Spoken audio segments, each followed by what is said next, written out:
Hello and welcome everybody to your Wednesday night, Thursday morning midnight restream. My name is Dathis and I'm joined here by Garen. How you doing tonight? Doing all right, Deathis. How are you tonight? Not too bad. No, you may have seen this exact same team earlier, mine is our restreamer, but this is in fact not your Thursday midnight or Wednesday midnight restream. This is in fact your Saturday evening restream. My name is Dathis again, joined by Garen, and we have Scala Kitty on our restreamer and Darth Plagle as our trackers. We are here for Softnum versus Amarith, round 2. The big thing I want to point out is because of the extent of the technical issues we had with the local recording for Amarith, as well as how late into the seed it was until we saw it, vis-a-vis near the end of the the Zeromus fight, we didn't quite know how lost everything was. So the runners were both given a default of the race, and this is our re-race. So we had to bring, and we just happened to get lucky enough to bring back basically the exact same team. Only difference is instead of Tella as a start, we have ourselves a lovely Palom start. So again, for anchoring, that will be very bad because Palom is not very fast, and that shouldn't make it too difficult on the runners to anchor appropriately. Yeah, a little bit of agility manipulation for him is not the worst. Again, we have cursed rings, we have ninja hats, so we can go back and forth one way or the other. So yeah, the other nice thing that we have is while we do joke about a re-race being different, same objectives, similar objectives, we do have a fairly hard required darkness crystal in the fact of Cave Bahamut and Giant of Babel being one of the objectives you're going to have to complete with that are not, your regular objectives. But we do see that our runners are off. We are going to look, and it is Team Kid Black Mage with Asura giving us, hey, we got a party rock right off the hop. That's some good loot to start. Not as good loot as it could be, though, because the treasury is limited to tier 5, so probably get some good things to vend, but probably not the powerful stuff you usually see in the treasury. Hey, if P5s are anything to go about, we did have the joy of finding a Stardust, which did save out in his last time.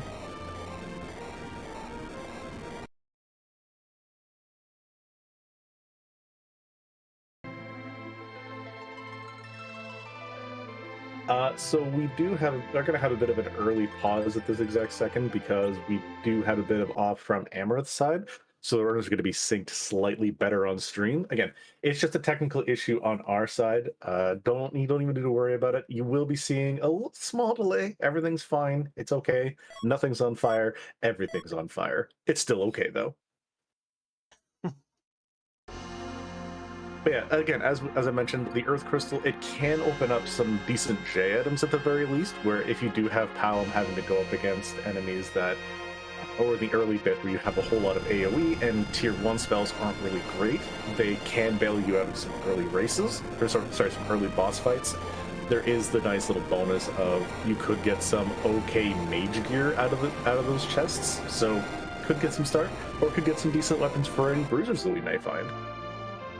And a good illustration that would be actually the last race these two ran, which if you haven't seen it yet, go back and watch it because it was a very spicy seed from Asuka. Absolutely. If you ever wanted to see some really off-the-wall strats that were shown by the runners, definitely one that you're going to want to go through. We do see our secondary twin blocked by one of our purple robes of Mylon, so not bad. With a Sylph summon to start here in Baron, and Amarith is going right away to rate that treasury.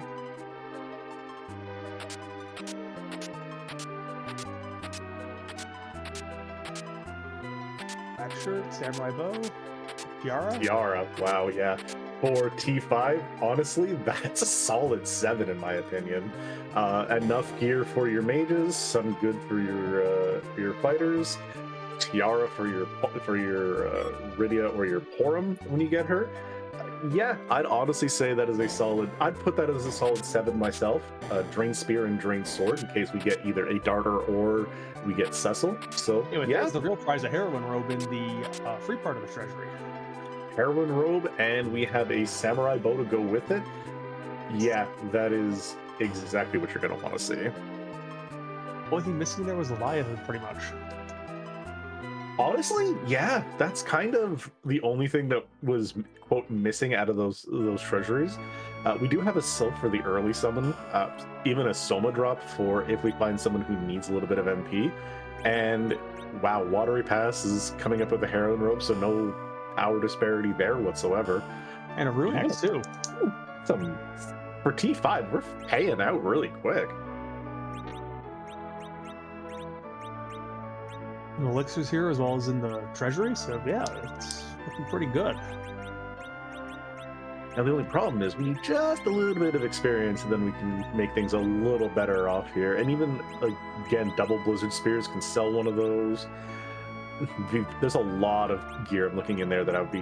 What can you part with to get some of these items? And headbands, yeah, good for these starting characters for some armor.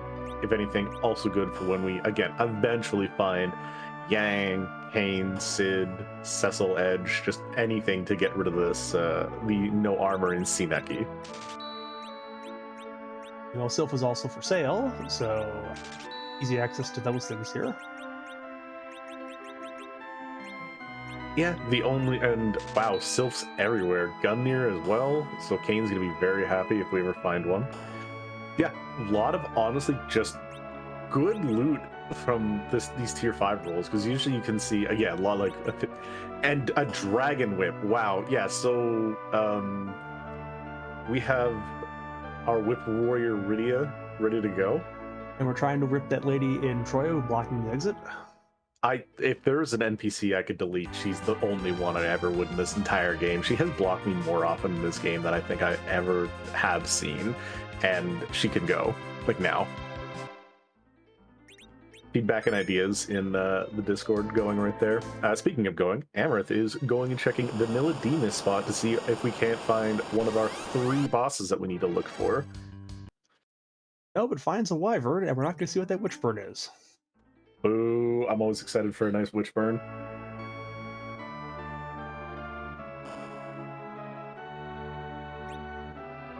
Gorfax over in Mist. We already have one of those, though.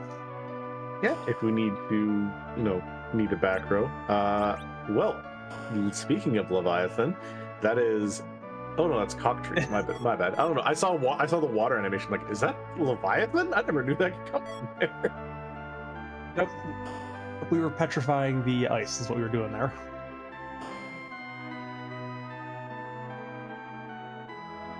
So rocks break ice. Good to know.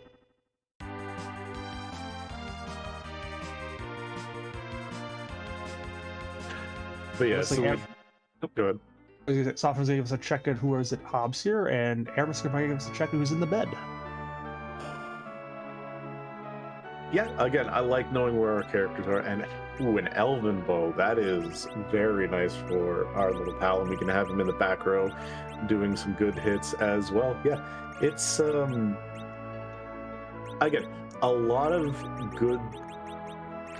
good early game to get you through what could possibly be something miserable, especially with these characters here. Again, there's nothing wrong with Rydia and Palom inherently.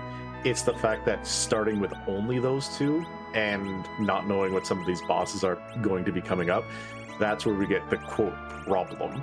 You have very squishy mages who have a good arrangement of gear, but just nothing that's going to make them quote stand out. Your big fighter is in Rydia, and with an Edward, this is still team no damage really. And Rose is over there in that bed, so that would be pretty good with that Heroin Robe and that bow. Slight problem is, listen, we have no arrows in any of the starting characters. We haven't seen any in shops yet, so we're going to need some arrows to get those bows online. We did see some white arrows in the Damsian treasury, so there is that. And I think I saw some poison arrows, but I could be very wrong. Oh, and hey, darkness arrows right there. Yeah, that is in fact a vanilla rosa as well, which I'm always here for. There's a free exit to get out of the Antlion Cave. That's useful. I'm more here for our current white mage opportunity, which is that Asura, because again, we're not seeing anything that resembles getting that white mage access early, so we could, in theory, maybe relying on that for some later positions, depending on where the Sand Ruby is, because that's our current only known white, or second known white mage. We do have Porum kind of waiting behind a Mylon.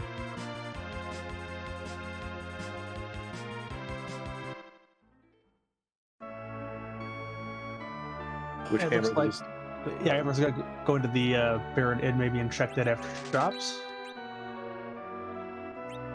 Some Thor Rages too. I'd be very tempted, yeah, to pick up at least a stack of those. Again, J items with this squad here is what your biggest thing is, and what you're gonna need the most of, because they need. Oh, ooh, wow. found Leviathan. This is why you keep your looting. I'm a big fan of looting very hard and very often. This is why, especially when you're looking for any level of power. Leviathan Orb in Antlion, that is, whether or not Amarith finds that or not, kind of is going to tell the story of a lot of this early game. If she doesn't find a shop elsewhere, because that's not a chest often looted in the Antlion Cave. No, which is really interesting to me, because it's on the way-ish. Like, it's barely out of the way, so you don't really miss out on anything by checking that, especially if you're still looking for something like what we are currently here. And this is Rubicante, meaning that we just a couple of ice spells, which one of our mages definitely knows. Leg did not do leg day, so he's not going to be very strong here. Go down for just a couple ice ones, probably. Yeah, that fire is still, again, the magic stats here is nothing really to be worried about, but when you have only about 30 HP, you're not really happy with it. And that glare still does enough damage here, even though, you know, not much magic, but nobody has 300 points. Yeah, when you have 1/3 of the damage you just took.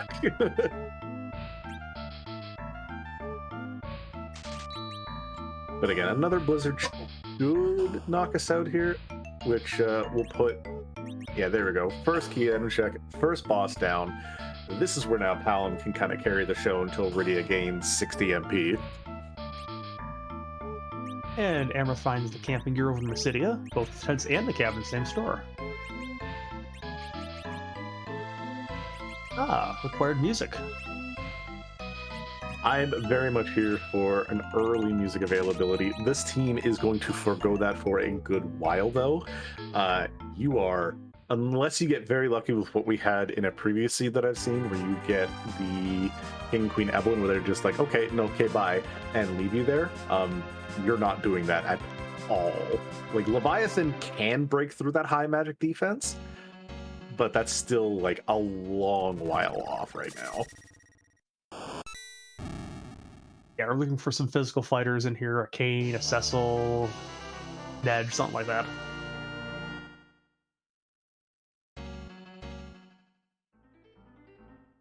And the Softnum's gonna go and eat that Edward that we saw earlier.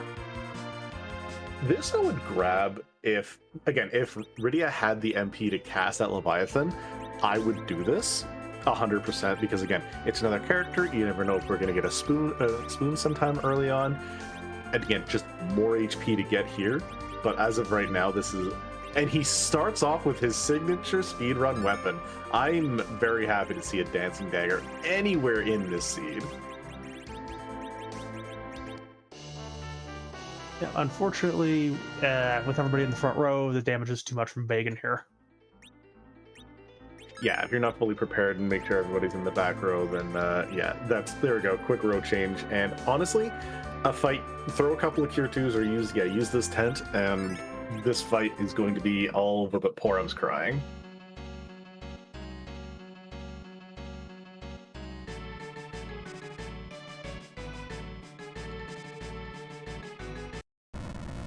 Yeah, while our runners are running up this hill, what I want to do is a big shout out to Scarlet Kitty, who was giving us a little bit of music from a Japan-only exclusive album, which had some unreleased tracks, and in one of them being an alternate of Run, which is also known as the music that plays when you go to defend the Earth Crystal, the Fire Crystal in Fagul as you're running to that crystal, or the fight during the Evil Wall fight, the music during the Evil Wall fight. It was one song that could have technically been a replacement for that, or what a lot of people think are, and it's just Music, we don't understand why he hit the cutting room floor, and again, we wish we could have been on the decision for that.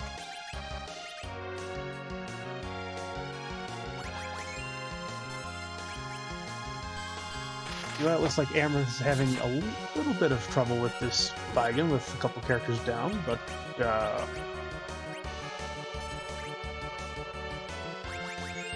Question from chat, who's our hero? Our hero is in fact Salim or Palom, who in Amarith's side. So it is the young boy wonder Black Mage himself.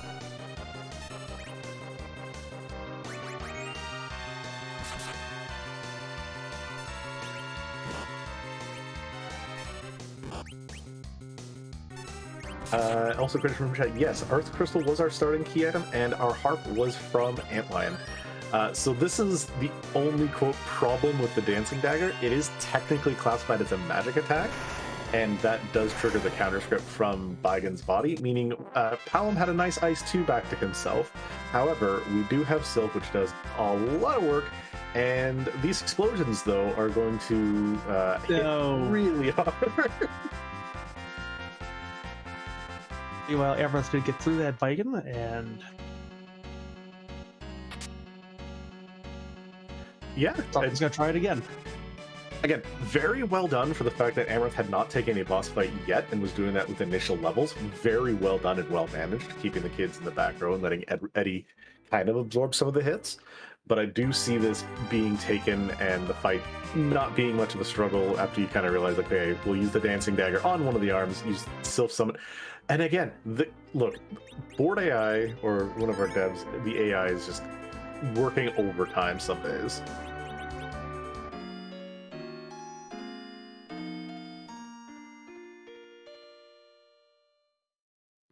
Yeah, the fact that you have access to basically bio on a stick from Rydia right now, yes, it is a little bit slower of an animation, and it does not trigger the counter script, but it does just do a lot of the healing that it gives is so nice right now, especially when you have no HP really to spare.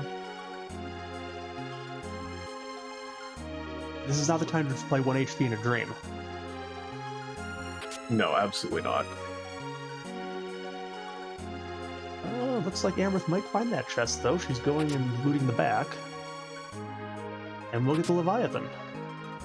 Absolutely, yeah. Again, with a team like this, and with knowing that you can find Leviathan orbs in these chests, you're looking for anything you can, and knowing that it's out there, your aggressive looting has to happen.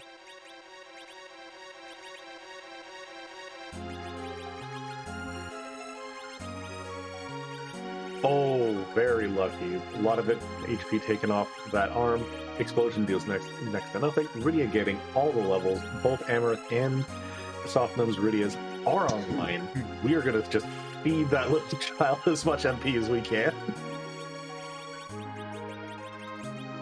Yeah, unfortunately, the MP potions on the Soba Drop are mostly in the other versions of Final Fantasy. Look, we can get ethers in this version here, but yeah. So far, Back of Hobbs. Okay, I was about to say, the Back of Hobbs, normally a place I love looting, not panning out, double heal potions, the fake out, the Bacchus wine, kind of worth the looting there, depending on what the rest of our team's looking like to be. We do know that we are looking at 4 mages at the current moment with easy access to. We don't know where Cecil, Edge, Sid, or them are, but we do know they'll be hiding somewhere. They can't all be at the back of the giant. Look, maybe. Who knows? But the problem is again, for Rydia to really get through to where we know we have 2 character checks accessible, we need to give her at least, I think, double or triple her current MP. Because the bosses there are going to have 9,000 HP and I think 6, so you're looking at needing a couple of shots of the waves.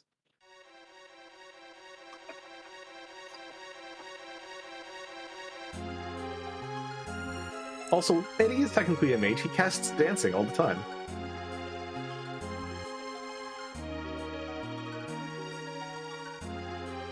I'm 100% here for him being, as I could hear in the ear, Scarlet Kitty saying FF14 dancer. I am here for that, especially if we get to hear that version of Vama a la Flamenco while he plays Inner He's fighting. because it is Chef's Kiss, one of my favorite renditions of it.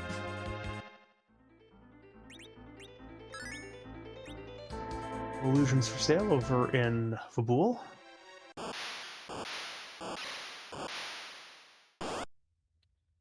Can be getting you through a fight. Not that evil wall fight though, but could be good with Eddie for some Thunderstruck Odin's shenanigans, which I'm always a fan of seeing. But yeah, evil wall, another mean boss. You're not happy. You're not unhappy if you're a runner, but us here in the booth are really unhappy with seeing.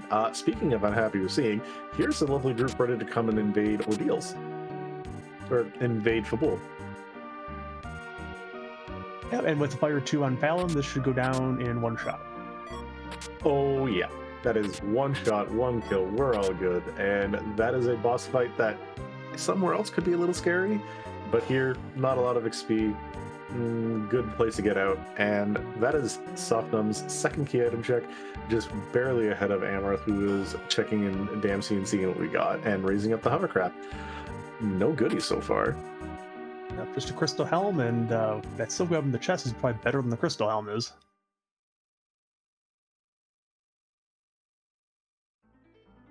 Yeah, Crystal Helm, good chunk of change if you ever need to spend some for some other goodies. But yeah, right now we have 4 key item checks left to check. We have what is here at Ordeals, which it looks like Softnum wants to go down and run to. We have Baron Inn, which we do know is going to also give us a white mage and is a nylon of some flavor. And then we also have both Earth and Harp. So good amount of options to go with.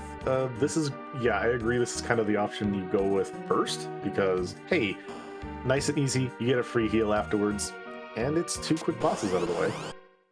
Well, Amarith is checking the trap chests in Eblan, or trying to get the loot other than the trap chest, and we'll see if that pays off. With Iridia, these are trap chests that you can definitely go and take fairly readily, because again, Leviathan Wave, you're looking at about 3,000 to 5,000. You just need to get that little bit extra oomph in there, and then you can take care of anything that's here.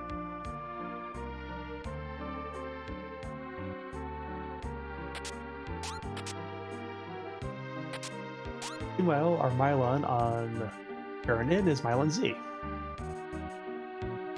Yes, the Zed, the one who is very weak to flying.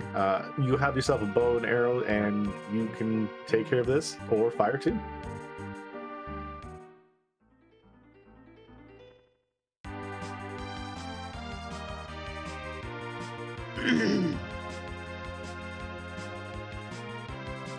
Quick couple of levels here. Again, really, the big thing we're really happy for is all the MP. And here's DKC. So, I'd run. Speaking of needing HP, oh dear. So, again, normally the attack stat there is really nothing to worry about, but that is very rude to find right there. Again, as long as Edward gets to go first and hide, you're very much safe, and it is a very doable fight.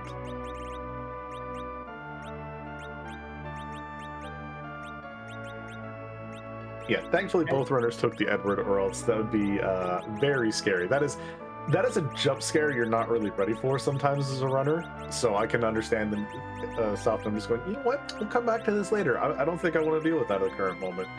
Because again, so a lot of these runners probably still think in the old potion party mentality where you see Dark Knight Cecil, no free bosses. Hey, we have to fight through those waves. We'll deal with that when we can take about 700 damage. And meanwhile, for that fight, at the moment, take the heroine off of Iridia to make Edward faster relative to her. So that might be a thing. That's true, but I do think I saw Softnum's Edward go first, so he did have the first option there. And we do even have solo drops for sale, so yeah, we have a lot of goodies.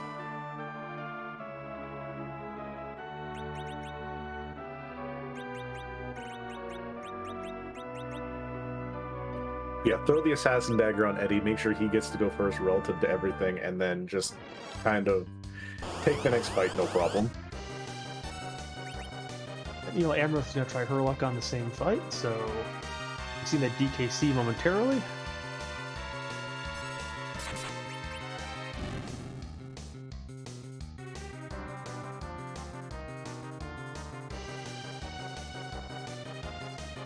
Yeah, and this is again where it's going to take a little bit of hope from the runner, because again, this is something, if you're not 100% sure of how much damage is going to happen here, then yeah. Oh, is Amarith fast enough? Yep, and then he's fast enough.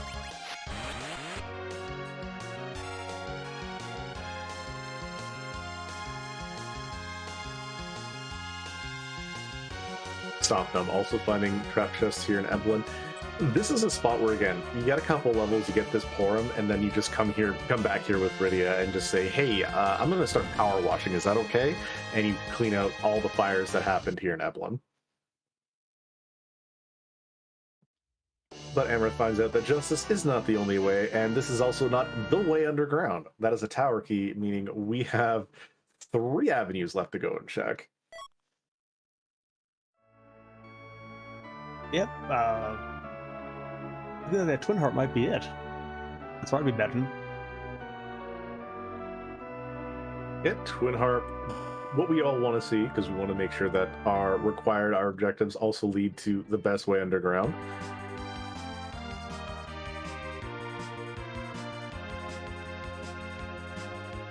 Amarith looks like he's going to try chopping at Elvira first. I agree with the extra shopping trip, just because, again, you need a little bit extra something on these mages. Charm arrows can help, being that extra something. Answer the question over from Firebird. Cheeky Demist really would only happen if find it on the way at either Ordeals, Zot, or the Twin Heart, because we've checked the other 2 bosses in the Mist Cave and Waterfall. So yeah, I'm very excited for a Cheeky Demist hanging out somewhere. Hey, we got a free Odin somewhere, but Odin's also for sale here in Silvara if you didn't happen to loot one. This is honestly the seed that has said, hey, you know Rydia, you know how much a lot of people do not enjoy her as a black mage? Well, you're going to want to enjoy her as a summoner.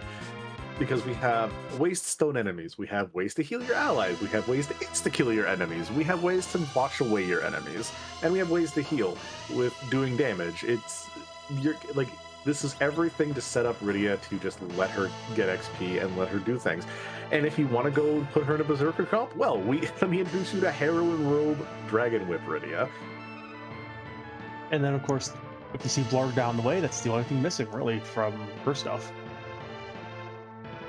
Yeah, if we get one of these trap chests to pay out with a Bahamut, or one of these boss locations to possibly check out with a Bahamut, which can happen, then yeah, you're kind of really laughing in the sense of what Rydia can kind of do. You've got a Crystal Sword in a Blarg. AoE Crystal Sword, as a lot of people like to reference Bahamut as. Yep. Softnum's going to check Mysidian shops right now. I think of where to go next.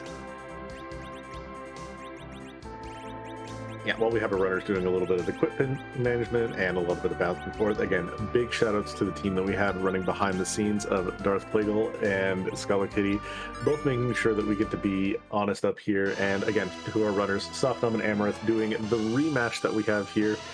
Again, for those who weren't here originally or are still a little confused, knowing that they ran earlier this week, there were some technical difficulties. We lost just enough image of our winner Amarith's run that time where we couldn't confirm 100% the kill. So we had to, and with no local recording, we have to go back, and they were offered the ability for a re-erase because it was too late to make any comments to change anything. So the admin team had the discussion and offered a re-race. Both racers took it. And yeah, we just get to have myself and Garen here do a lovely rerun back. Yep. So Amarith, taking on the elements over in Wool, gets rid of that pretty quick. And Softnum's going to give us a check of Ordeals. I'm always a big fan of Ordeals, even if you don't have a Tella or a Cecil, because again, your main focus here is you're just looking for one boss and one key item to get you underground, and this is a 3-in-1. You have 3 bosses to find, 1 key item, and it's hey, look, Lunar Sparkle. Let's see some D-Lunars here. And you called that one. Look, every once in a while I can be right.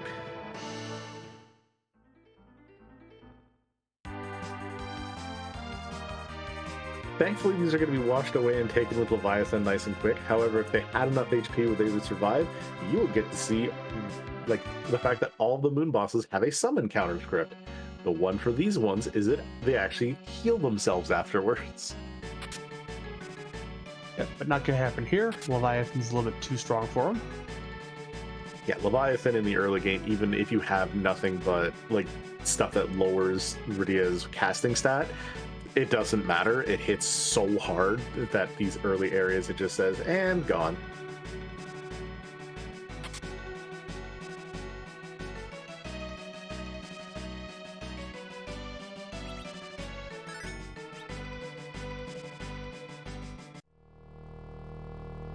Amarith also about to get the good news of the split boss of split HP, so a nice quick wash away. Speaking of split HPs, you're not a fan of seeing Softnum and Luge the back attack because they get their first shots, and it's, yep, Softnum even going, nope, nope, nope, not fun. And especially with the script here with the dialogue, I mean, Dr. Dialogue's gonna get most of it in because back attack. Yeah, so he gets all of his dialogue in because he gets all those bonus turns. Oh, Leviathan's coming up just a little bit short, so as I said, you get to see the recovery from these D-Lunars here.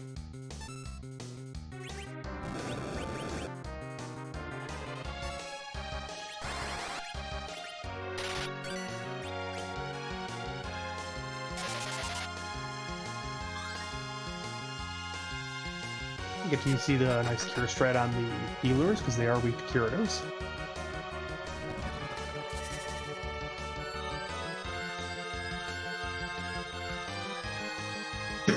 And again, a quick self summon, and not a lot of damage, but more than what the heals would be doing.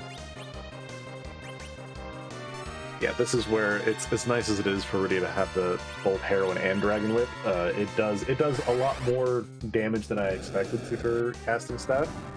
So may have to start rethinking her equipment. The agility's nice, but going too fast without enough damage is always not ideal. Yeah, the room ring's not quite enough to counter all that. No, stats are nice and all, but even the tiara can't help. Goes right into the Dr. Luggage without saving, but should be fine at this location, I think.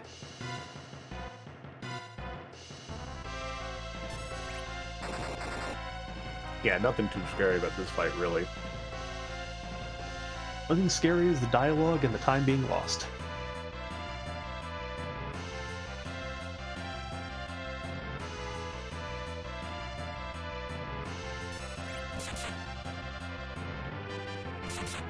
Poison's, I think, the most annoying part here.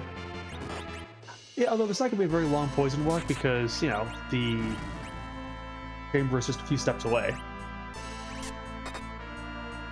No, but I think at this point, especially with the low HP Rydia has, or especially, sorry, the low HP and MP on Alum here, unless it's... Actually, I don't think there's really any boss that's going to be a problem for Palin here. Like, even if it's the alt gauntlet, we have more than enough MP, and you get healed between each wave. Let's see, Valvalis would be a problem here, would she? Oh yeah, that would be a problem. And what is Chaz pointing out, Paladin would also not be that great because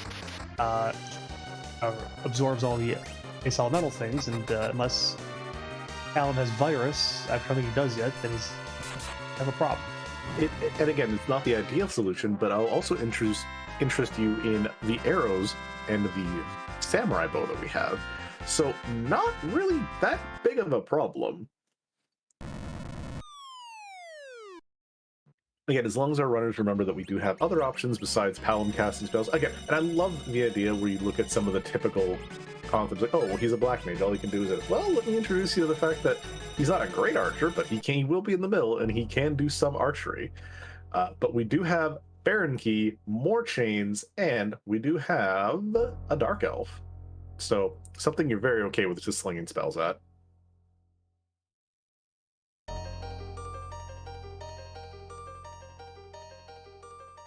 I'm just gonna bluff.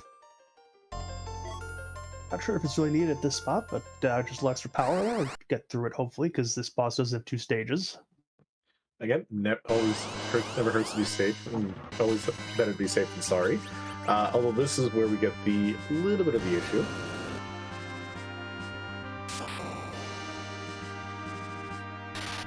As long as we can get Palom with another round. Yeah, there we go. Long before the dark. Ooh, but not in time.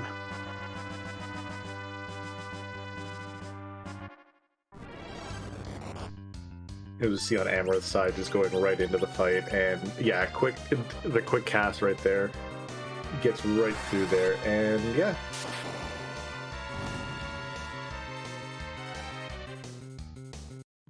Question from chat: why do we have Palom in slot 3? There's a couple of reasons why we don't need Palom in the middle. Because his agility is going to be relevant everywhere, you actually want to put him away from where your higher accuracy, the middle or top slots are.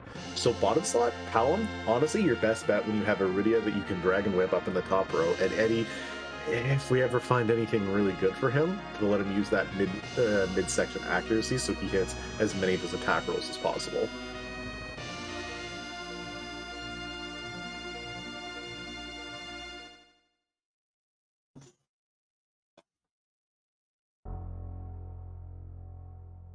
And Amarith is through and is leaving now, and Softnum should be right behind her. Yep, I'm going to be getting those spots. And even a miss this time. That's rude. Come on, in Dark Elf.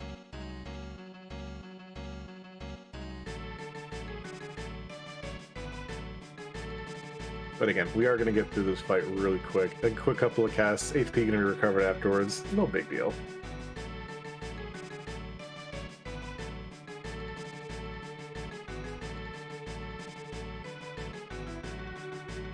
And again, So, yeah, with the Baron Key, that adds another choice now for underground access could possibly be. with what we saw there, we saw an Asura there as our starting boss that gave us our starting key item. I would be tempted to go and take that out because again, HP is low, so a quick Leviathan washes that boss away no problem, and then we can see what's behind and on the Baron Monarchy today.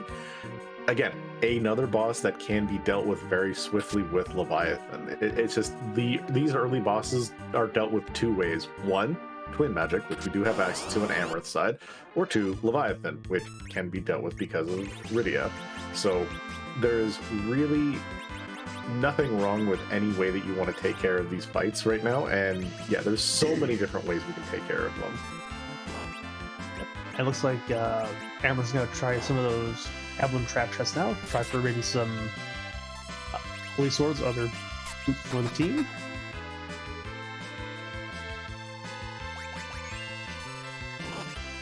This is where that Dancing Dagger being a spellcast does not help because Mad Warriors are very resistant to magic, so it's not going to do much damage. Yeah, and what we really need here is to make use of that new dagger or charm arrows or anything akin to that and put these ogres down in 1 or 2 hits.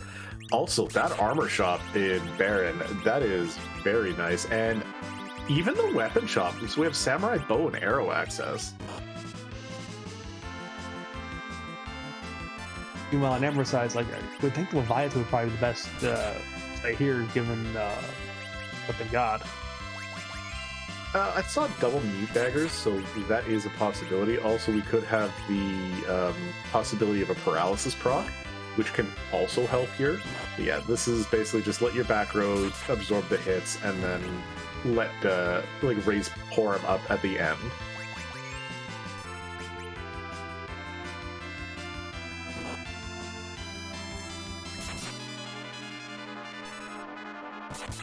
These having roughly about 1800 HP, so it's going to take a couple of hits from your allies to really get some good wallops in. And Edward was not fast enough to hide on Softnum's side, so he's going to take another wipe to the BKC. Yeah, this is where you're going to want to manipulate his agility with some gear. He was first, and he just maybe wants to turn the battle speed down a little bit to give him a minute to get that command in. Yeah, again, not a bad call to do that if necessary, but yeah, Looks like Softnum's going to say, nope, we're going to go somewhere else, and we're now going to go deal with this elsewise. And we are going to have him be our first runner to go check music.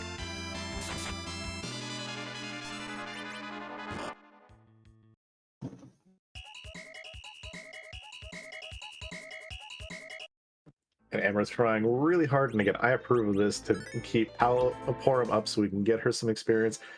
Does get that up. That is a double life glitch. That is a whole chunk of XP for these mages, which need lots of spells.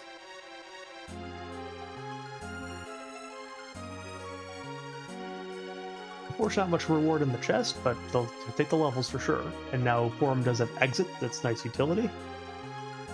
Exit, Berserk, yep, that's the spells that you're really looking for her. You can even just Berserk up Eddie for some of these fights later on. Yeah, and we also get Virus on Pelham, which that will allow him to basically handle any of the other trap chests. He fires one, he viruses the other, and yeah, it's... whatever isn't dealt with by Rydia is now dealt with by Pelham. Softnum's not taking a save outside before he checks out this Twin Harp.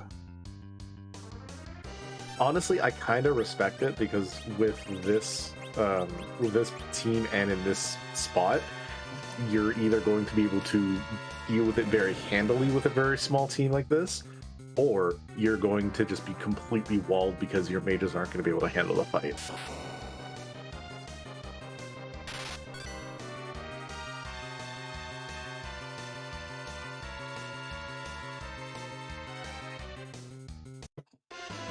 But we're going to be a little quiet. We're going to have our wonderful DJ Spoony Bee playing some of them rocking their tunes, playing from one harp to another, because we have them in two spots at once. How is this magic possible? Through the power of editing, of course.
Yeah, and this is a spot where you are very happy with watching away the soldiers, getting yourself a nice free fight, getting my key at him, get me out of here, free boss, not free location magic defense-wise. We get a check. That is a pink tail, but most importantly, that is objective number 1, knocked off for Softnum. Yep, and that will be an adamant armor as soon as Hook shows up, because adamant armors are on in this particular flag set. Yeah, we don't know where the hook's gonna show up. It'll hook us up with abilities somewhere. But as of right now, we are fighting some more items. Amarith got I think that was a gold apple from the other trap chest. So Edward getting a nice little buff of HP, which is his only downfall when it comes to him as a character right now, is that he has less HP or worse HP growth. But after that, not that scary. Additionally, the music that we did have, Wild Arms, as we did hear a little cheer from our restreamer in the background when it came up. Zed's theme from Wild Arms specifically, as we have just been told.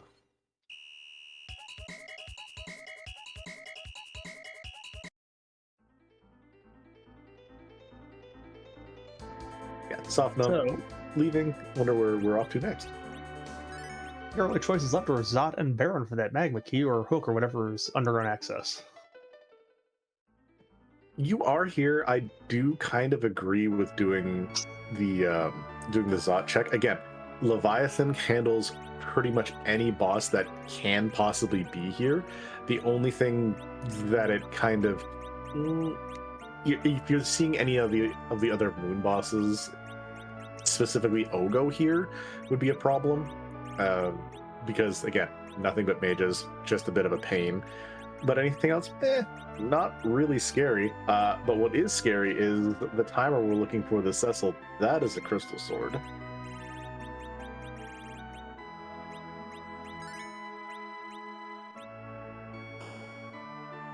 Now, even though Cecil is in this particular flag set, I've not really seen Cecil in most of the seeds I've actually looked at. I have heard rumblings that a Cecil does exist places and here and there. And speaking of things that exist, that is our second Leviathan summon. So even if we did miss it in the in Antlion Cave, this is 100% where our runners would have found it. So there wouldn't have been much of a problem for very long, but our runners would have both been clamoring for it at this point. And we see a brief appearance of the inventory boss from Amarith's side. Always fun to see that after a bunch of looting. And speaking of inventory boss, we are about to fight it one more time as Softnum is about to go and raid that treasure, which again, early seed, really, really good. Now that we've gotten through some of the other looting, this kind of goes down a bit on how good it is. Again, the black shirt, the samurai bow, definitely your number ones. Tiara, again, being very good. And the drain swords, also beneficial if we find the right fighters, but I don't foresee us really doing a brawler comp. Not unless we really see all of them like in the next 15 minutes with Earth and then Baron having like literally 3 of them. Question for chat, will last locating Magna at this point? Val cannot block underground? Correct. Val cannot be one of our 2 bosses here. Val or Golbez cannot be one of our 2 bosses here because this is here or Baron, because one of those 2 places are going to be our underground access. If we see Valvalis at all, we know that Baron is going to be our underground access one way or another, because this could be the hook route, but the other one will be ungated or unblocked by those evil bosses. Yeah, so if we see either Val or Golbez up here, then yeah, we know this isn't underground access, but Golbez at least will be an objective for you. It's not going to be the only underground access, because we could still say, again, we could still see Hook here, meaning Magna Key would be at Baron, or we could see Magna Key here, and meaning Hook could be at Baron. So it does give us a bit of information one way or the other. Also, a little interesting that Softnum's not checking some of the chests on the way up. You wouldn't mind trying to spike a Stardust Rod for this squad here.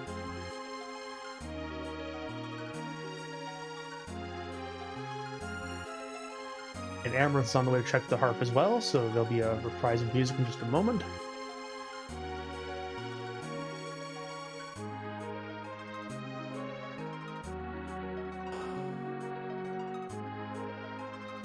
So the big question we have here as we're going through, it's you're looking at what you have here. We have the boss here at Magnus, which is not that big of a problem, but you have Baron and you have Zot.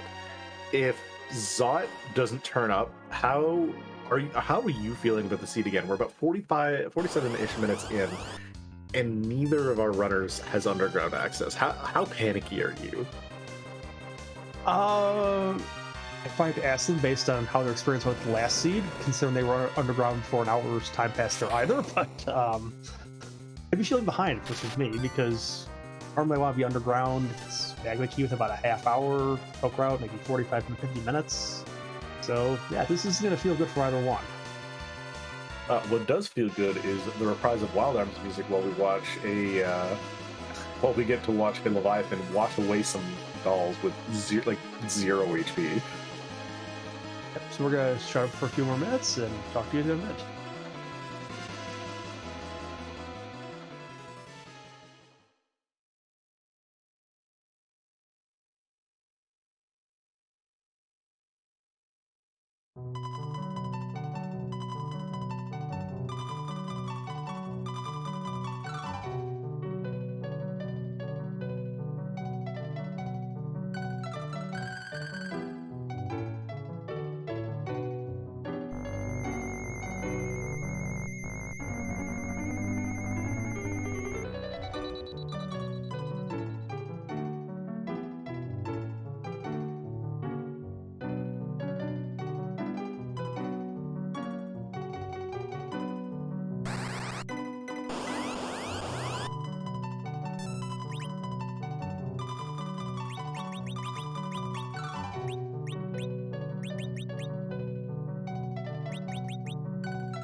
And Amarith is through. A little bit longer because it didn't use the Leviathan there. Maybe he wasn't aware that it gets through the magic defense there a little bit better. Again, goes through that nice and safe. Nothing wrong with that. But we do find probably the best and worst fight up here. This is a plague, and this is something that you are very happy and yet unhappy to see down here. You do have enough ranged or air element that when you hit him, he's going to put down really quickly, and you do actually have enough berserk that you can just cast multiple ways and hopefully beat that timer. But yeah, Edge is going to do a lot. Edge and Edward are going to be doing your majority of your heavy lifting here. Yeah, unfortunately, some bad timing there because Tella ended up berserking the corpse, which doesn't help very much.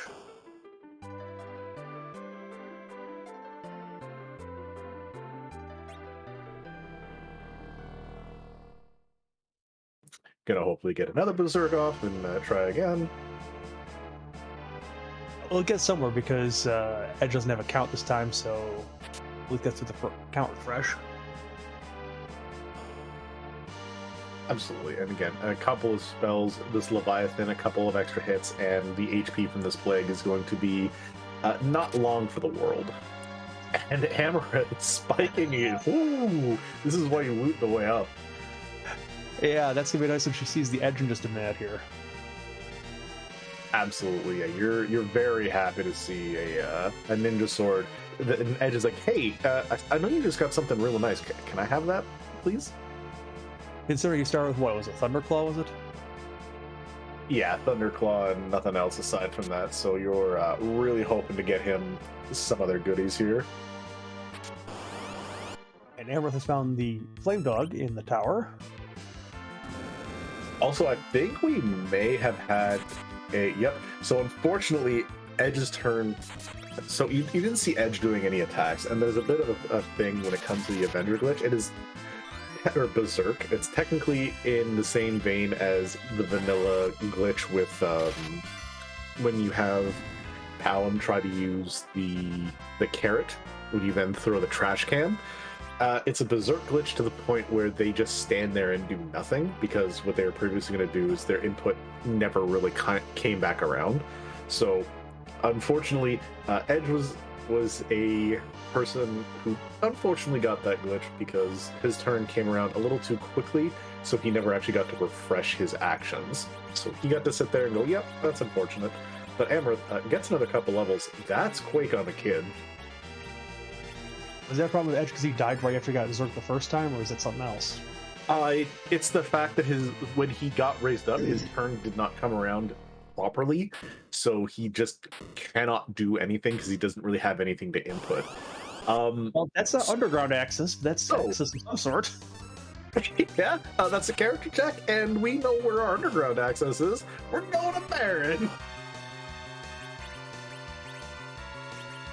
So the routing here works very well in the favor of our runners because, you kind of want to be dumped out in front of Baron after you do Tower of Zot, and you want to be dumped out in front of Baron because that's where your darkness is, or where your underground access is. So you go from getting it from as above, so below next. Meanwhile, Softnum's going to take on this DKC again. Should be able to get through it now because he has an Edge with HP of more than double anybody else, it looks like.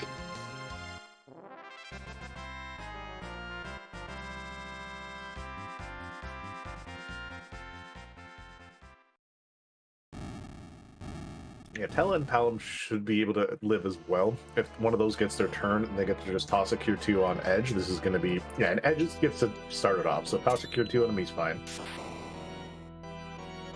Yeah, though he's using Cure 2 on himself at least.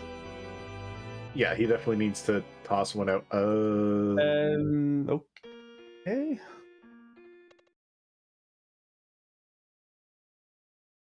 We're just limit testing, it's all good.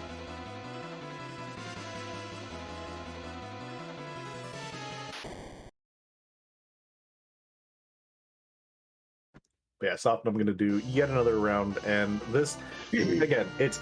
We look up here and we see from above, it's, hey, this seems like it should be easy, but again, we're looking at this with 0 nerves whatsoever, and without having the pressure of what's going on. Again, this is for fun, but this is still a race, and this is a re-race between two that have a bit of a sordid past, as we mentioned, the fact that there's the re-race on the line, and again, they want to do best for their teams and doing the round 2, so it makes sense that a little bit of nerves kick in.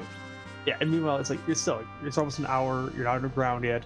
Darkness Crystal's probably causing panic because, now you have the 2 moon effects available, and you don't know how fast your opponent might have gotten there, because, it's had the Baron Key for a bit. Yeah, the Baron Key was something that showed up really early on, so we have had access to going and getting this check done sooner. It's, did your opponent do this one first, or did they do the same route you did? If they did the same route you did, then it's not that big of a deal. But you have to feel you may have done the longer route until proven otherwise. And that's the interesting part about, decision making here. Now, the real question is, are we going to see a Porum, or are we going to keep with our current team? Because this is an interesting call. We are going to get rid of the Eddy, which means that the spoon is going to be in the Baron trash can. Oh, absolutely. You don't just get rid of an Edward like this. That's not fair.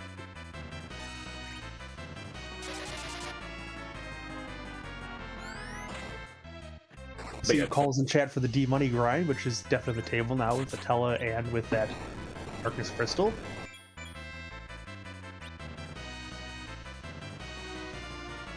Yeah, unfortunately, as pointed out, this is the Magnor hook, so it's not going to be directly that level of direction, but we are going to find possibly the spoon sometime in the near future, to the point where you can go, do we keep that Edward and get him some XP or not?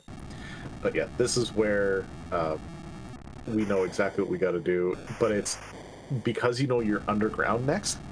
Do you go and do you just D-machine grind, or do you just kind of run through the rest of the seed now?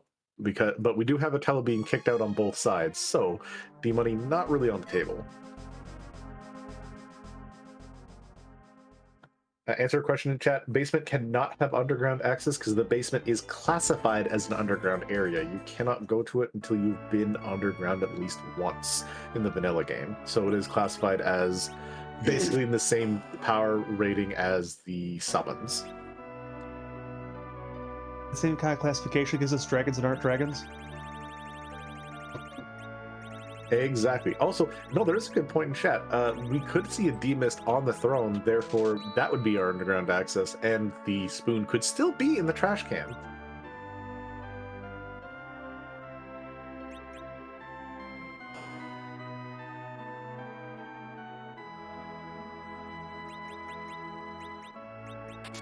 And Cat, one of our wonderful music devs in chat, is saying that is technically it is gated by the Be Unsafe flag. It is not considered underground per se, so I'm a little off, but the theory is right in the aspect of you're not doing that unless Be Unsafe is off.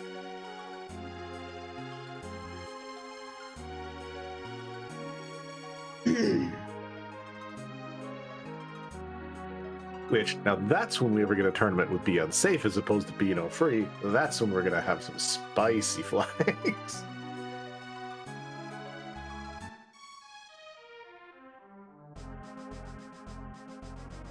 And it looks like we're going to be pretty much having our runners tag up in Baron here.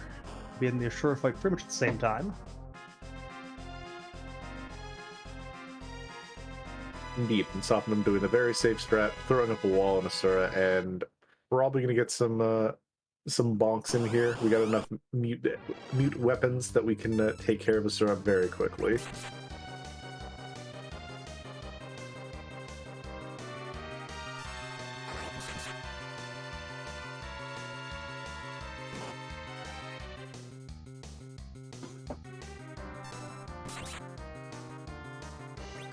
And Rydia's getting a little bit impatient with all this, just going to wash away the Assura.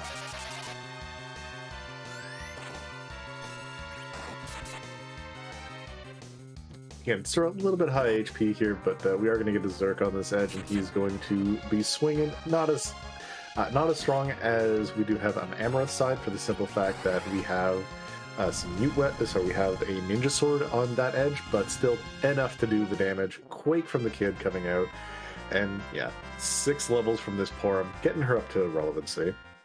And Amarith actually gets out of that fight just a shade faster.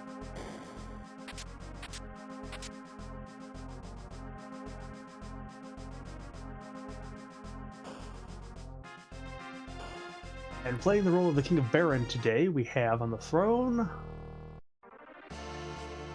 Naga Sisters. The 3 sisters in a trench coat. This is exactly what you really like to see for a Rydia style fight. Again, Leviathan doesn't care. Everything's going. And with the HP split, that's going to get all 3.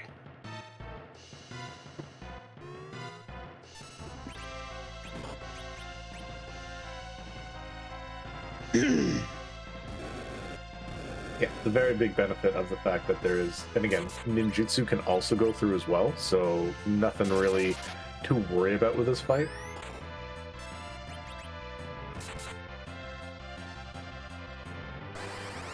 And with Amarith's side, we got Quake, so no real worry no matter which runner we're looking at here. Definitely going to get quick shots back and forth.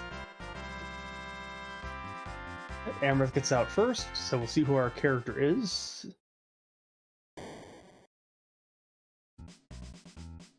Would you like a Kayn?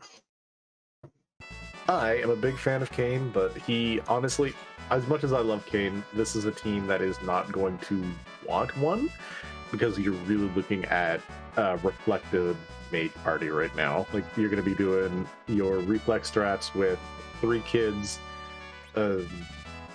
maybe a 4th mage sometime in the future.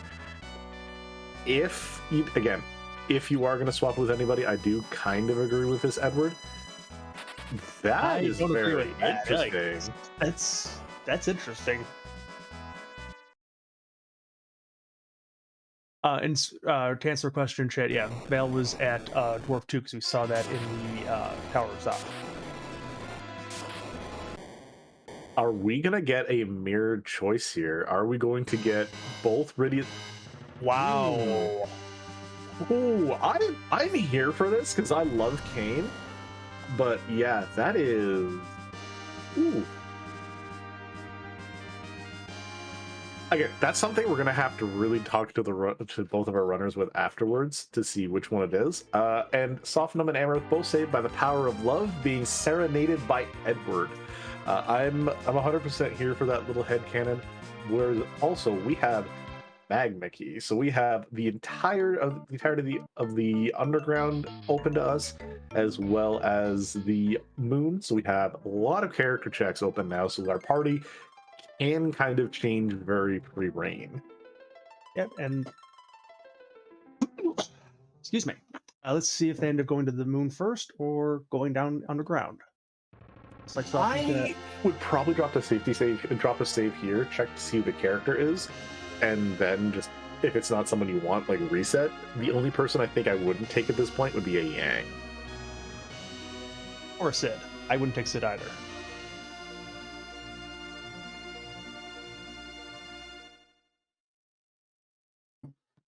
Sid, I'd be very tempted to, depending on how you want to swing your team around. Like, if you're getting rid of Rydia, you're immediately telling me that you are not going for mage reflex strats.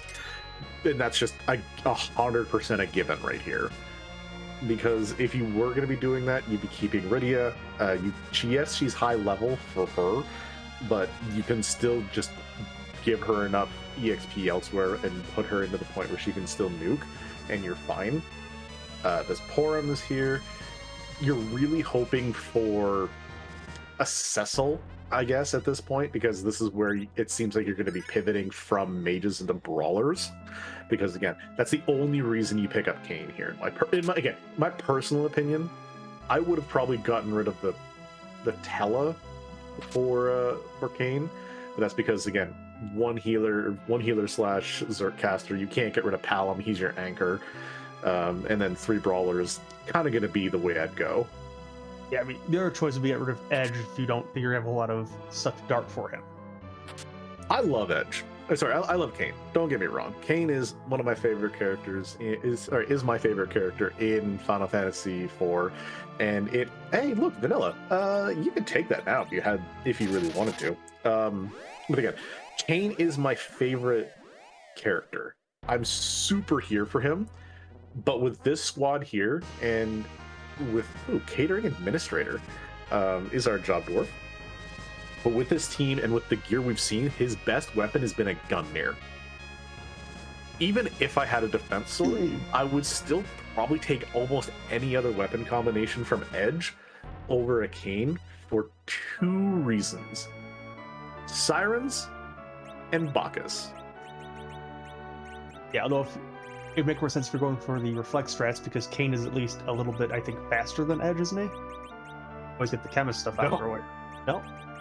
Okay. No, Edge is absolutely faster than Kayn. Kayn has high agility growth, and he can get up there, but Edge is absolutely faster than Kayn. I think he's like a plus, I want to say average +5 to +10 agility on him. Okay. I haven't played a lot with Edge and agility manipulation, so never really been an issue I've run to yet. Yeah, and as Xenocat's also pointing out in chat, and I do agree, Kayn is beefier in the sense that he gains more defense stats. He has he has the heavier armor than Kayn does, so he will not be the piece of paper that Edge is. So he can be good if you're going to be taking a lot of physical hits, but if you're not taking physical attacks, honestly, Edge is just fine. And you get Edge a couple levels, he can cast Blink on himself. He is self-sufficient as a fighter. You let him blink himself, then you berserk him, and he's good.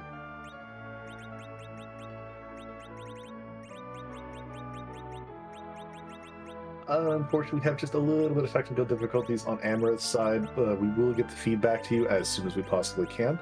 And again, big shoutouts to the back end being done by Scarlet Kitty and Darth Plagle by keeping us honest with all the key items checked correct and any objectives done, which, again, shoutouts to them.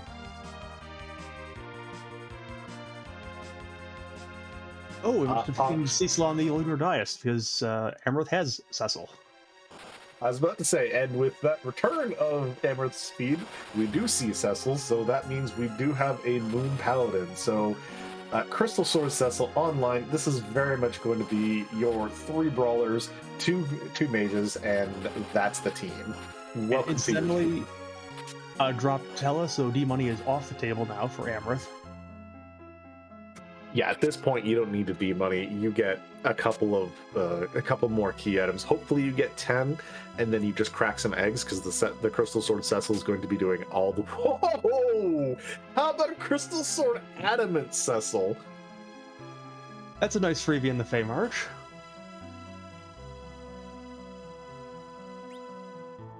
So, let me introduce you to crystals, and if we find a hook anytime soon, your adamant armors are going on 2 people exactly. They're going on that Edge, and they're going on that Cecil. Edge is, you're going to find some weapons for him, and you're going to be giving him some good armor and just saying, hey, go to town. Kayn, of the hierarchy of your equipped characters, especially if you find something nice here for him, which we don't, unfortunately, for Edge. Your hierarchy of damage right now is Cecil, right behind him is Edge because of how fast he is, and then Kayn is way in the back. Yeah, and we also got a Zeus Gauntlet for that Crystal Adamant Cecil, so it's like, yeah, that Cecil could be doing some work real fast. And those are two very free boss fights. Okay, so the first half of the seed was a challenge. The latter half of the seed is, hey, you know those brawlers? Put them to use. They're going to be swinging for the fences. But Softnum actually is just going to exit out of the Fame Arch here.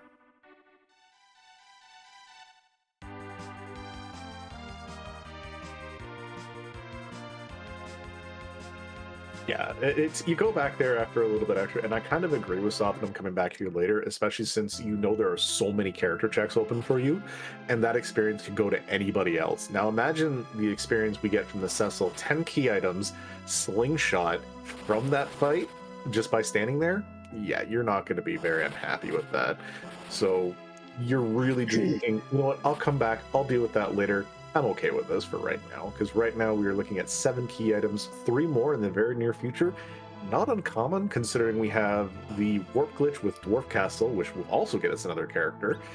And we also have the complete Yang chain, meaning we have the Pan check, the hey, he's underground check, as well as Sheila 2 after bonking Pan with the Yang with the Pan.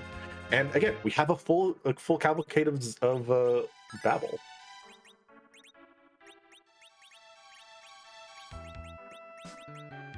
So I think finding that Cecil earlier for Amarith is going to be pretty key in this. If Softnum doesn't go to the moon, double check that character soon.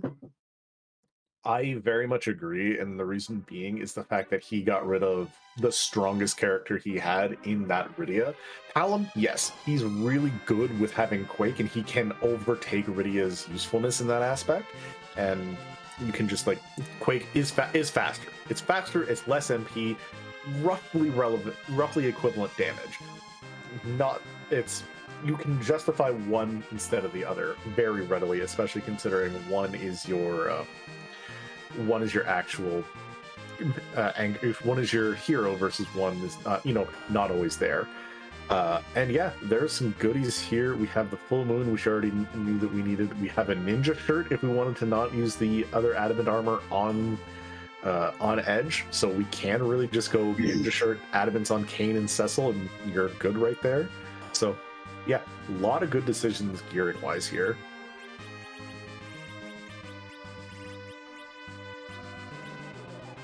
And Softnum something that adamant on the Kane. With the gear that Softnum has, I 100% agree with this. We do not have that ninja blade that was found in Zod.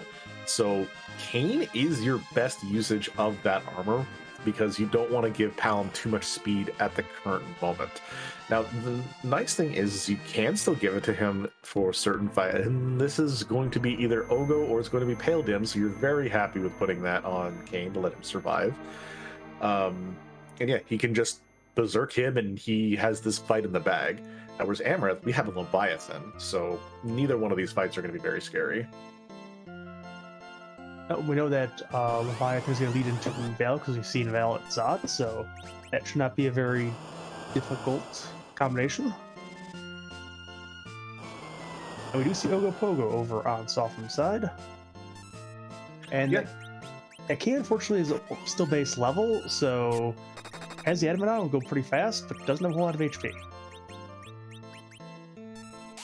Yeah, and I'm okay with this because, again, Edge right now, he is your dart bot. There's nothing else that he is, quote, good for, because he just can't do anything real damage-wise, because his best weapons, I think, are a boomerang, and I think maybe a mute knife on Softnum's side, so you're okay with what he has. Yeah, I think that's a Thunder Claw or a Cat Claw. Oh, it's a Cat Claw. Unfortunately, the Edge is going to drop down. It's not just Edge. Oh, I was gonna say. Thankfully, we did have that poor Palom get knocked down, because that could have been very disastrous to see the come out or the counter burn come out and take down the rest of the team. But unfortunately, we have the double wave coming, and the heal didn't get off because Tello was dropped. No, unfortunately. But yeah, we see Yang. That's absolutely gone. We are not picking up that Yang whatsoever. Softnum saying, you know what, we'll come back here after a couple more levels somewhere else, and is going to start doing a little bit extra looting and taking the chest, hopefully taking the key on the way out. Yep, the tower key check right here. A little bit of XP, hopefully, and see what else we can do. Whereas Amarith, a blink, Well, and we have Valve on. There's the other Lunar Sparkle. Well, So- hello, Paladin. We are out of sparkles. And we have the red right hand here with Amarith, and going to go see what it's going to steal from what crystal it's stealing, and then what we're going to have in the finest of fashions.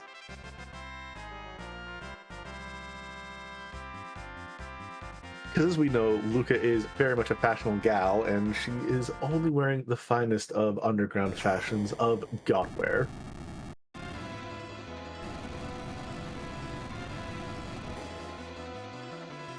And the fashion of the month is to wear a pan.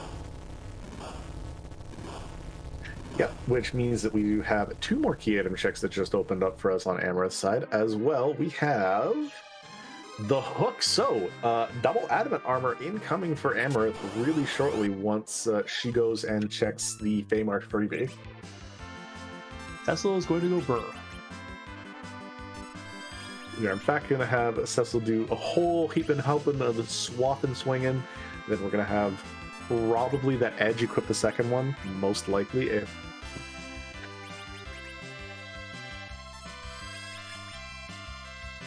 I actually didn't even hear that.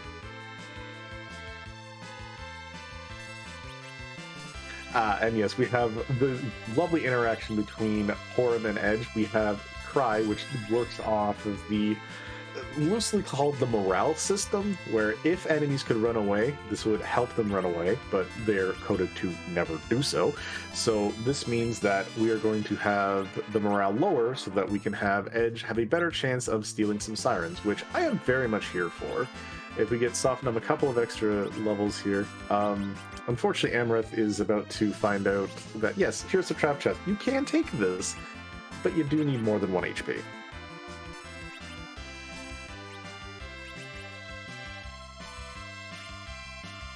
And meanwhile, there is at least one enemy that is programmed to run away.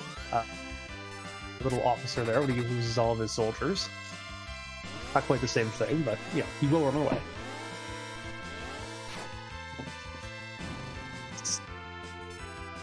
Stolen enough sirens. That is a chimera, and we are about to get Edge taking it out no problem. Well, after the quake as well. But the real question is, what is going to be behind this this warrior chest here? Because this could have, if this has Hanzo Steel for Edge, Amarith is going to be even further in the driver's seat than what she currently is. Artemis boat looks like they're for Softnum. Yeah, let's Porum be more of a fighter than what she currently is. Artemis Samurai is very, very good. I don't know if he bought the samurai arrows. That's very true. That pan for chat that came from Dwarf Castle. Though I am curious to see what comes out of here. We know, again, it's not going to be hook or pan. We could get a rat tail out of it. We could also get part of our forge, or we could even get the Luka key, meaning this would be part of our logic to before going and getting that sealed cave item. Yeah, I mean, Legend and Adam are probably the 2 best things to see other than that, because, I mean, everything else, like, the package would just be a character check. Sandra would be the same thing. And the spoon, you just kind of be like, well, that's a dart for Edge, that's about it. Yeah, at this point, with you getting rid of Telly, you're not going to see Eddie in the really high levels that you normally would with doing a D-money grind. And even with enough eggs, it's just not worth putting it up that high. Only an apple here. Yeah, this is where it's very hard for Softnum, and the decisions are you're not sure what you want to do. The protect ring for Amarith, so doesn't feel too great, but we'll be feeling very great in a minute when that admin armor pops up in her inventory. Yeah, exactly. This is what you're really nice to see, and I agree with doing a couple of sirens here. I I personally would have stolen a few more for post 10 key item grind and just said, hey, let's get a couple of levels here. Let's get the power so that we can take some of these fights with what we have right now, which is not a whole bunch of power. As we even see with an Artemis bow, which is strong against dragons, and Porum still only doing about 400 damage.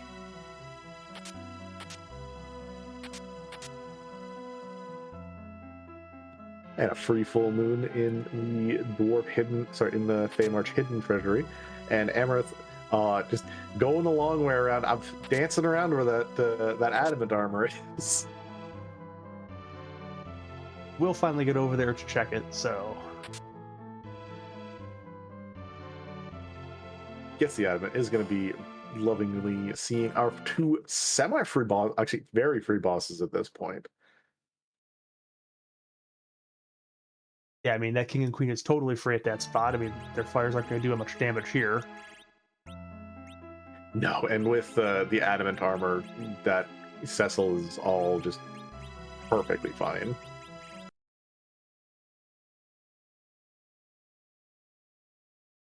Cecil, honestly, you get a couple of Bacchus wines for him. He just says, okay, we're taking these fights, and we don't care.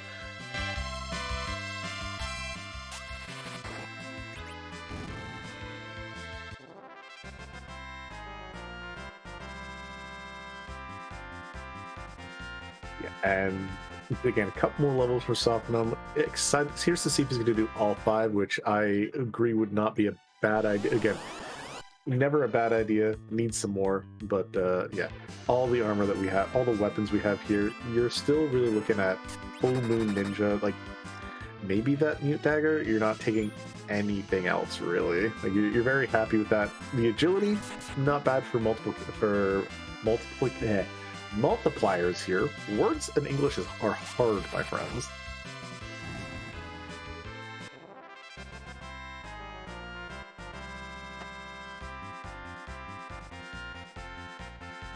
Yeah, we got 20 sirens from Amarith. I think those sirens would have been on the moon because it's the only thing we didn't really catch from Amarith by comparison to what else we've seen elsewhere. I also don't think we've seen the dwarf item shop. I don't remember what was in there.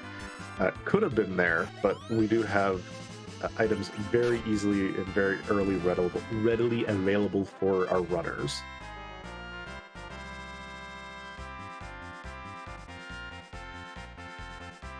Yeah, because I think we had lost the feed briefly when everyone was supposed to check that moon shop, so I don't think we saw it was in there.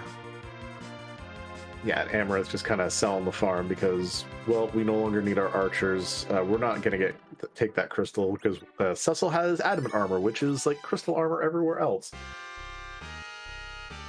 So I 100% agree. It's like, okay, this is what I'm going to need for the rest of my seed. I don't need any of these items. Maybe I'll find something nice for my characters. Hey, look, those crystal helmets came back. But you're really looking for... You're not even sure at this point. I would be buying a stack of those. Yeah, I'd be buying a stack of those drain spears personally. Because right now, Edge's big issue is, like I said, Boomerang Cat Claw. Like even with the upgrade to Full Moon Cat Claw or Full Moon Boomerang, you're better off darting at this point. His power is just could be so much higher.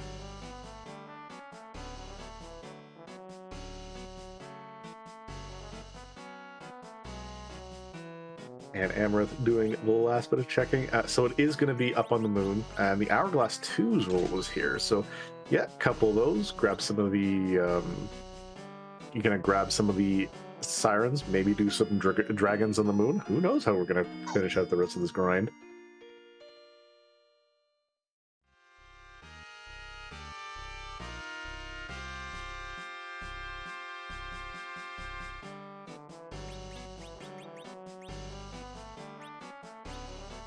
Making sure that Paladin has warp. He does, so get the 2-for-1 deal here. This is occasionally a bad feeling if you come here with Paladin, you're hoping to get the experience to get warp, and then you get a split boss, then you don't make it, and it feels bad. Yeah, once you see Quake on the Kid, generally any other fight in here will put you roughly where you need to be. Again, I say roughly because it's not exactly, but once Warp is once Quake has been learned, then yeah, you're having no problem with doing the Warp glitch here. But Amarith, taking the ever so free boss we have here on the King and Queen Eblan could have been spooky. No, never spooky. Even when we had the Beano free on. It might have been spooky if you brought, like, you're starting Rydia and you're starting Edward team over here and tried it, but other than that, yeah. Even then, I'd be kind of curious to see how long it would last for, because there is low magic stats here.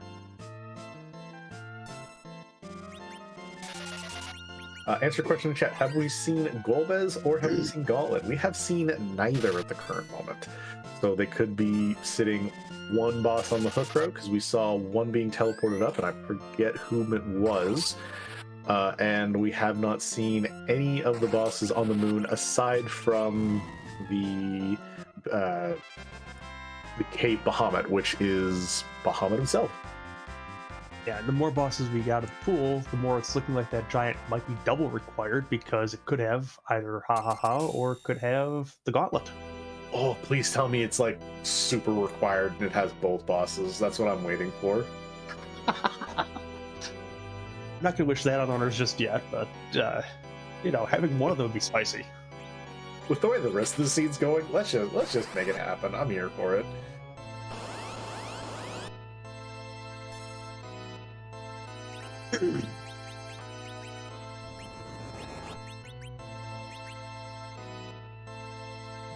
And I do agree with chat. It needs to be Golbez into your grind, because yeah, you don't want, like, every runner's least favorite thing is getting a heal into Golbez, because you can't do anything about it. You just look and go, well, I guess this is how we're gonna have to fight it. We're gonna have to hope we have all the way of dealing with it. But again, adamant armor protects against the demolish. You just want to hope that one of the adamant armor users are going to be targeted. And in all honesty, with 2 adamant armors on the field, there's a high chance of it happening. And especially if we happen to find 3rd adamant armor, because when you have 2, there's usually more hiding around. I don't think we're going to find our 3rd unless this bomb really comes up, because we're not really looking for we're not going to be doing any more trap chests. There's no real reason to do anything else aside from maybe a few more in the Tower of Babel if you want to on your way up. That's kind of going to be about it.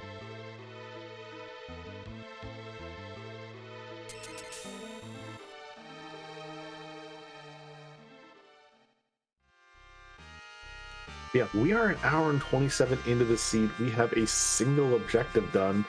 We have access to a second one in returning the pan to Yang's wife, as well as 3rd one with Cave Bahamut. So we have 3 of our 6 objectives that we can possibly do. We just don't know where the rest of it is. We can also do the giant too. I mean, that's on the table.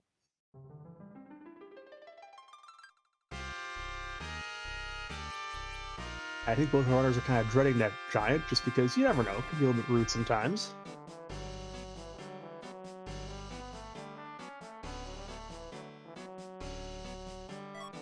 This is true, there's that possibility, but I'm really excited to see what Softnum does here now that we have the pan and we have the darkness crystal.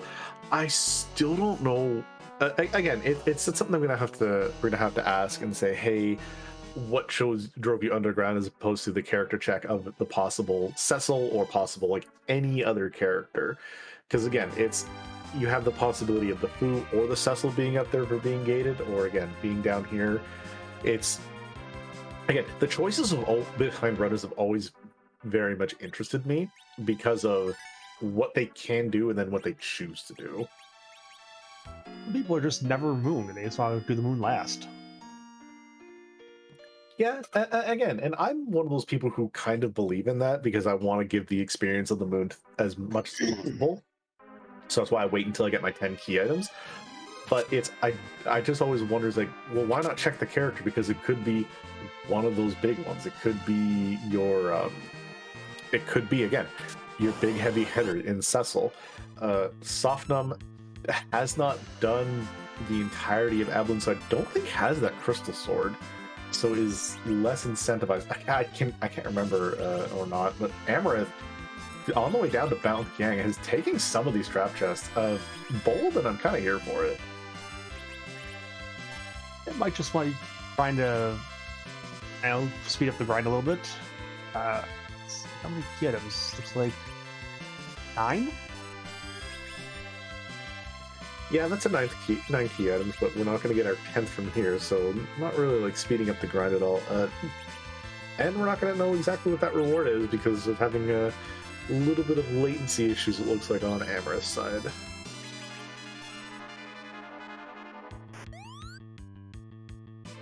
Either way, Softnum finding another trap chest here himself.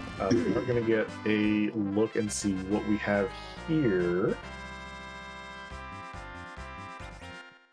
Regular Stardust. That was very beneficial last time we got one from a trap chest. From a chest. Yeah, speaking of earlier races that might have happened and had some issues with them. So we do see Softnum, I think, leaving for some reason. But we do have noted by our tracker that we had just a glass hat from the trap chest Amarith open. Yeah, he was just there to get some sirens. And the Sylphs are going to give Amarith the Bahamut for the radio we don't have anymore. I miss radio. Okay, she's hanging out in the tower, playing cards with the other characters we decided to yeet along the way. Edge, Eddie, Tella, Rydia, all of them have a nice little card game. I approve of that. But yeah, we're really hoping for... honestly, at this point, I don't even, like, we're really hoping again, just for part of the Forge, because we're still on a boss hunt, and the only gating key item is Luca Key and Package. Like, those are the only two that can give you, like, boss key item, or boss locations that aren't just go to the giant or go to the moon. And that's still a lot of bosses we have open. I think one of our 2 bosses behind the package would be kind of spicy. It happened last time. Instead, we get objective number 5 lit up on Amarith's side, and that is, I say just, but it is a Luca key that is right there, so that is something that kind of burns a hole in your pocket. That's a boss check. It's 2 minutes to do so, but that's 2 minutes to gain peace of mind, which, again, it's the same thing as the package check at this point. It's just a boss. It is, quote, just a boss check, but it's what is that boss? What's hiding?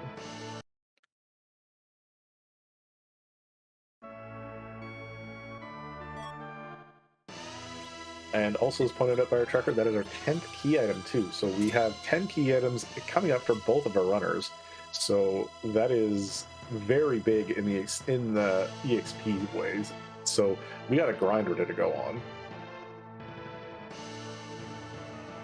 And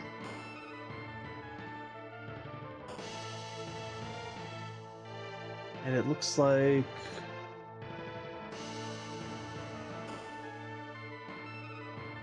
Yeah, from that movement from Amarith and knowing that both the bosses in the Fame Arch are taken care of, I definitely foresee taking a grind 100% here. And Softnum maybe turning in that pink tail first. Nope, gonna go check the waterfall boss that he doesn't know is Evil Wall.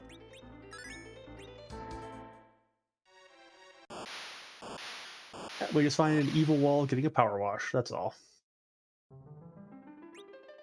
And Amarith letting Crystal Sword Cecil taking care of these eggs, which again, the fastest way, if you don't have another way of really taking down the dragons, which at this point the only way would be a Dragoon Spear, which we don't have. So Crystal Sword Cecil doing all the work necessary. And again, while we do have the grind going out, and we have Softnum checking some of these 3 boss checks. 1, give these runners a follow. They are doing absolutely wonderful work showing off some of the different aspects of the seed and different aspects of these flag sets, and from this entire of the Eblan Elixir League. In addition, give likes, loves, follows to the Restream team working behind the scene. Scala Kitty rolling this chef's kiss of a seed so far. A little bit spicy, a little bit speedy. and Darth Plagueis keeping us honest with all the key item checks and with the stuff that we do and don't see because sometimes our eyes don't recognize it. And again, my co-commentator Garen are beside me, doing fantastic work on the mic. Always a pleasure to be doing some commentary with you. And it looks like Softnum's going to get his first set of adamant armor here. Second, he did get the one from inside. Oh, that's right. He's already been a favorite. That's right. Did not fight the bosses, but does have the adamant armor sitting on, I believe, on that cane, because I remember he got it from, he gave it to the base level cane.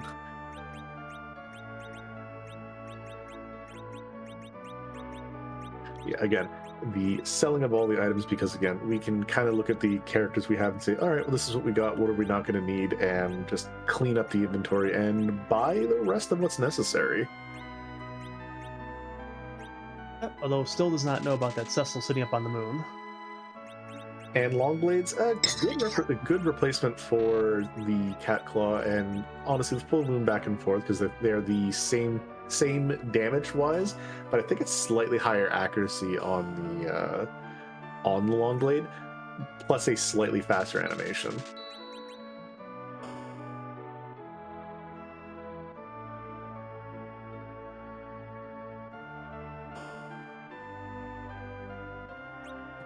Amarith, yeah, definitely leveling up. I think sees the writing a bit on the walls that we are going to have to do this giant one way or the other. So that is something that we are very much not wanting to go and take on at lower levels, especially if it is a Golbez in the first slot where the elements are, because that is not fun.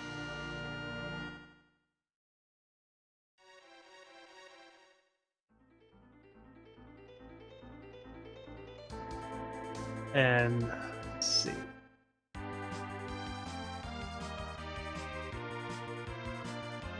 Yeah, the big question is when does Softnum take and raise this? Oh, I was gonna say, when does he raise the big whale?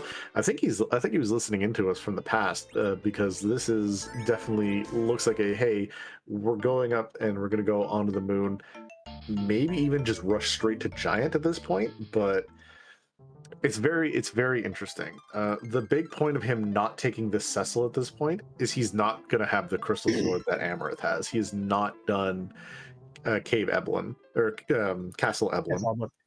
Yeah, there's nothing that's suggesting him to really take that Cecil because he has no real gear for it, other than the adamant armor, and you've already done your grind. You ever want to grind again?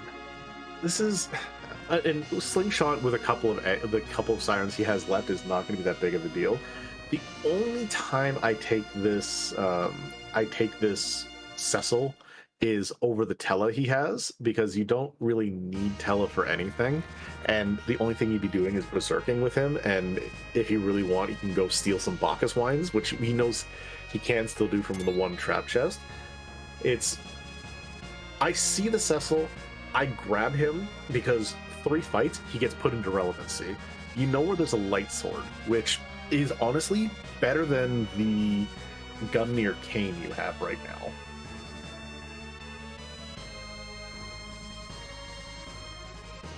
You can bring Cecil to the point where he goes from, okay, level 1, light sword, whatever, to level 25 plus with a light sword. Okay, now he's hitting, not like a Mack truck, but he's still hitting very solidly. It's like Amarith's done with her grind at this point. Checking some shops in Amra. I'm going to get some of the silk webs, I don't doubt, because again, a couple of the boss fights left. It's going to be all that we need. And we do see the sirens were in fact up here on the moon. So yeah, this is the good/bad news. The time stolen does make a bit of a difference. We were there doing the trap chest in the first place, so never a bad thing, but this is where you're not sure exactly how you're going to be taking care of the rest of the seed. Yep, and there's going to be a second scoop of bad news when he goes into the dais and sees he could have had Cecil probably about, 30, 40 minutes ago. This is true. However, again, you're looking at this Cecil and knowing the gear that you have, in Softnum's opinion, that's not a big deal. Like, you're looking at a Cecil, like I said, with an ice brand for the longest time until you get the light sword, which is a huge monetary investment to give him a mild, a solid but mild upgrade. He's without the crystal sword, Cecil is just a decently beefy bruiser. He's not great. The only thing that makes him so good is the fact that he can equip the crystal sword. Like the hierarchy of the reason why he is so good is because he has the crystal sword, and why is Edward so good? Well, he can equip the spoon, but his problem is his HP growth is terrible. Cecil, good HP growth, good weapons along the way, and honestly, the lightsaber is, again, good, but really expensive. Yeah, Eddie only gets good HP if you happen to have an apple shop nearby. And even then, that goes back into the, hey, this is a financial problem. You are looking at a very expensive character to level. And you're throwing in way more money and resources into him than, honestly, I love my boy Bard, don't get me wrong. But throwing in that many resources into him, you might as well just go demachine grind and do, like, get him to level, like, 80.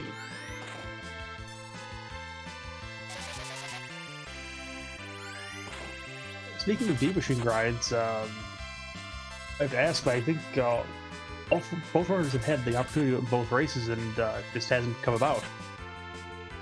I remember, I believe, Softnum saying that he doesn't know how to do the demachine grind, or he's not comfortable with it. I think it was he wasn't comfortable with doing the demachine grind.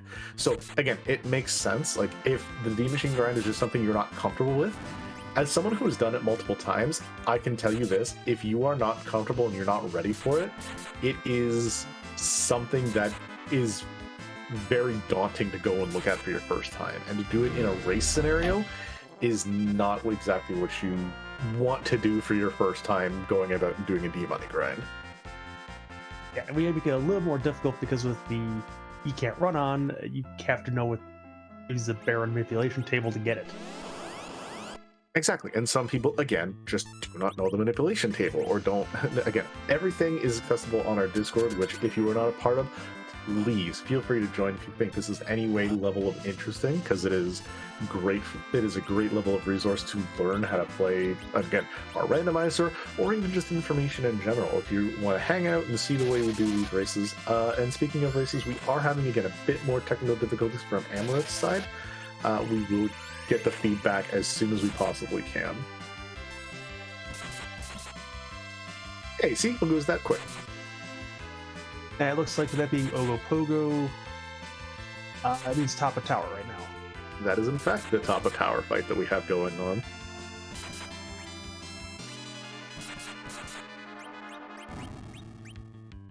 And even if you're curious about the different information that we know here for some of the stats, for example, for bosses, or some of the experiences and stuff like that, we also have a fantastically well-maintained wiki that has information on boss scripts and boss information, which, if you need to learn and you're like, oh, well, I don't know how do you know that this is what this boss does? Well, the wiki will tell you exactly what the order of operations are for some of these bosses. Like how Ogopogo there is double wave, 2 punches, wave, 2 punches, double wave, and then repeats. So that's there. The only thing there, it's even if Softnum sleeps on that, is just, and I say just a white shirt. So not bad to sleep on if he decides to skip that. Yeah, so it looks like I think there's really too much required in Babel today. Meanwhile, Softnum is finishing up his grind, getting beefy on those gold dragons.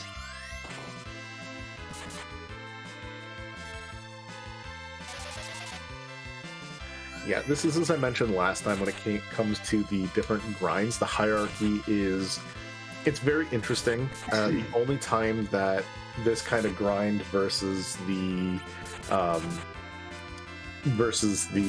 D-Machine grind or the egg grind, like the order of the hierarchy of King Ryu versus eggs versus D-Money grind, is very dependent. It's, are you slingshotting somebody? D-Money is almost exclusively going to be the best, especially if you only need to do a couple. And again, with Giant of Battle being objective, very much beneficial. If you don't need to slingshot anybody, you're just looking for some experience, and you have 10 key items, eggs are always the fastest. Because at this point, you're going to be one-shotting them, and they are super quick. King Ryus are best with dragon killing equipment, or if we do it in something like this where we have Tella and we can weak them, or stop, weak, and just take care of them that way. And especially if you can ice 2 for a double life glitch, that is the only time that they 100% pull ahead. Yeah, although usually when I end up Gold Dragon Dry, it's because I bought a bunch of Sirens, I was waiting for 10 key items, I'm already on the moon, and it's like, let's take 1 or 2 of those as opposed to popping a bunch of eggs. I'm already here. Honestly, sometimes it is still straight up faster for you to even go down, crack some eggs. Like, it depends. If you're 2 or 3 hit, if you're like 3 hitting the dragons because you have a Dragoon Cane or a Crystal Sword Cecil, yes, then it's stay up here and keep doing those dragons. But if you're like only hitting for 1,500, then you will be getting more mileage out of and faster experience out of doing the eggs on the Earth. Eggs on the Earth. I'll usually be taking this if I have a week on like one of the characters, so either Teller or Fu or something like that in the party. Speaking of something like that in the party, that is a Cecil is absolutely rocking that Crystal Sword, berserking up and just swinging away. That was an Odin that we see come back on Amarith's side. And we'll see if we can't get the reward in just a second, as long as the feed holds out. But yeah, that is gone down, taken care of. That's a rat tail. That could be half a forge. Yep, and it's also another scoop of vanilla in the seed. Not exactly. The rat tail would come from the Feymarch chest. Not the rat tail, Odin himself. I was thinking like, sorry, mine's a step ahead of where it should be. But it's okay, we're out of sparkles for your vanilla, so. No. My ice cream needs 1 more scoop.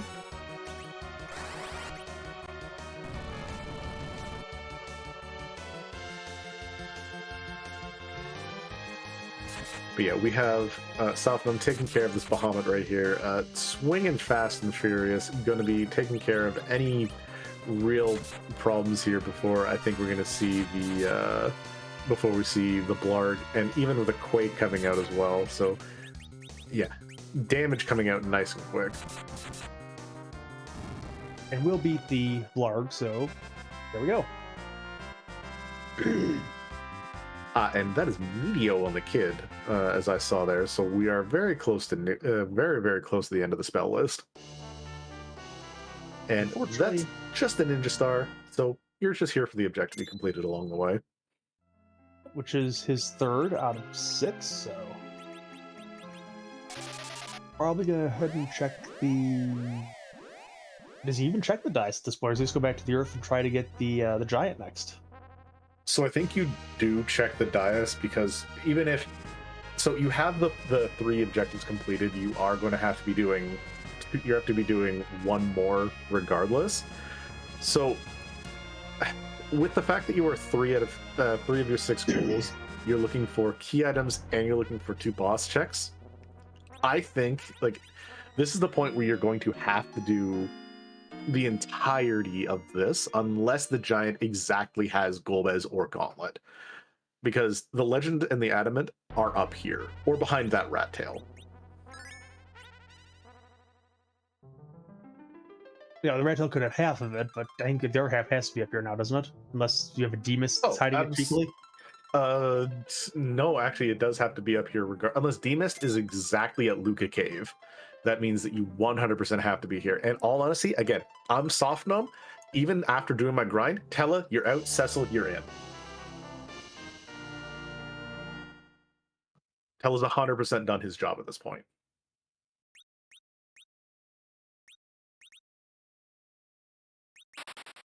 And Softnum agrees with you.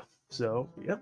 Like, okay, so honestly, like once you've done your grind and you have a white mage and you have a black mage, you have weak and you have your heals at this point between your 2 characters. You do not need the utility Tella provides. He's going to be a berserk on the final boss. That is it. Whereas Cecil, you get him a couple of levels and he's going to be just fine handling everything himself. Whereas speaking of handling, Amarith has decided that we're going to be handling whatever they can that can be found here in this Giant, and we are going to be getting everything, even the trap chest look. Huh, interesting. Yeah, We're Softnum compound.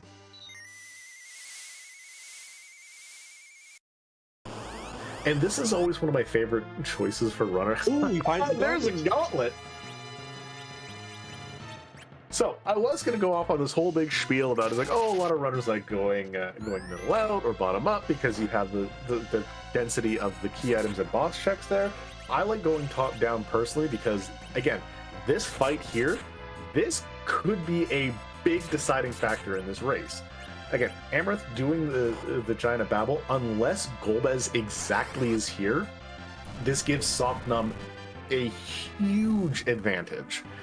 Again, this needs to exactly be, for this to be Amarith, Softnum in the driver's seat, Amarith needs exactly Golbez, and for that rat tail, needs exactly Golbez, or for that rat tail to hold half a forge.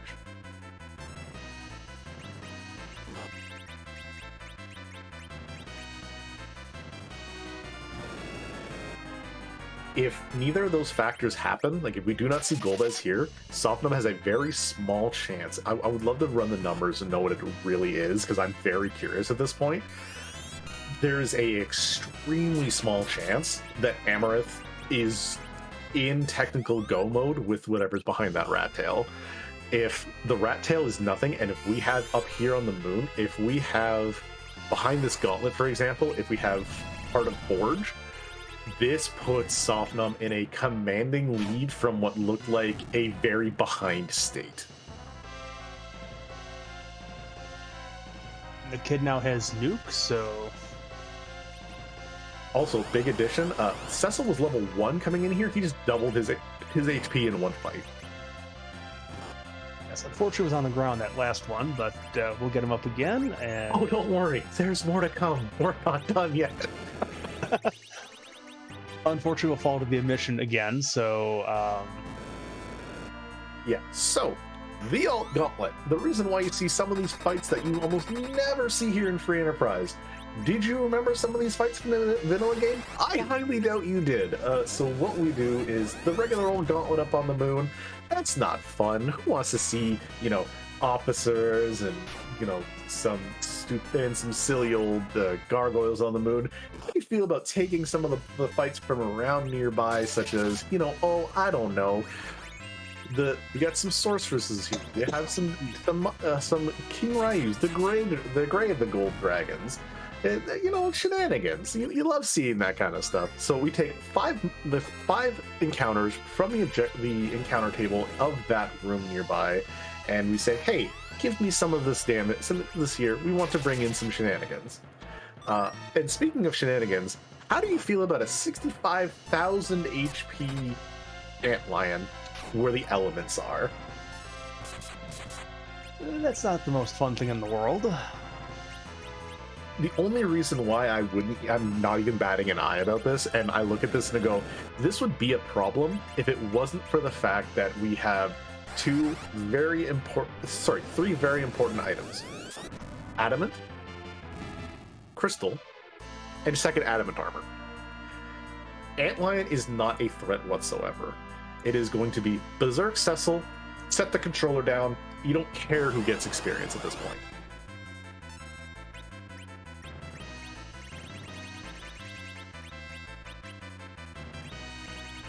Amarith may want a little bit more experience on some of her characters, but that's honestly, it's not even that big of a deal because you're like, well, what are you really worried about?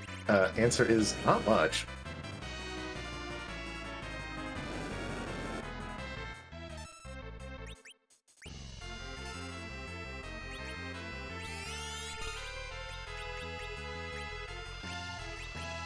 Again, do very much apologize for the technical difficulties we have here. We will get her feed back up and see just at what point in the fight it is there.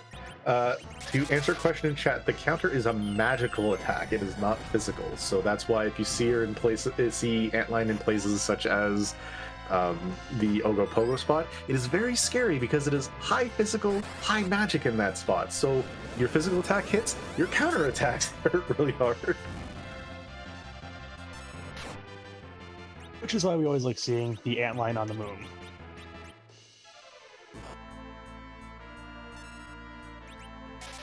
So we do have, as we see here, one Amarith through both bites. So we don't know. We do have a little bit of a report from our ear. Scholar Kitty is telling us who is in the CPU location, which was.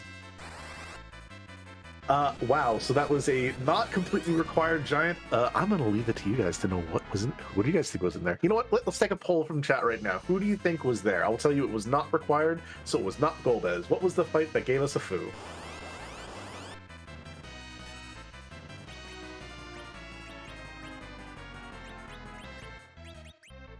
I will leave you this. DKC cannot be there because we found him at Baron 2.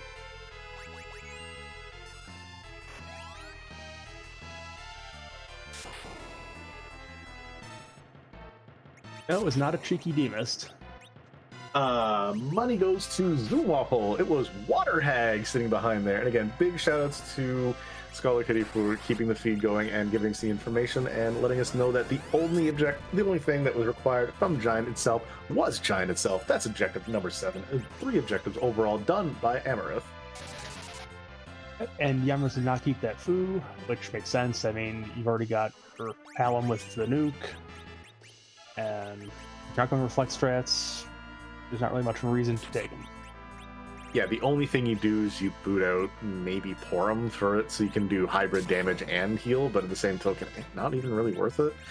But yeah, this is, I think, also the 5th fight for Softnum, so this is him going to be going through, and the really big thing is Amarith going to go top down or are we going to get a bottom up? That's the real question. It's because this could either be super, super big for Softnum, and it is so required.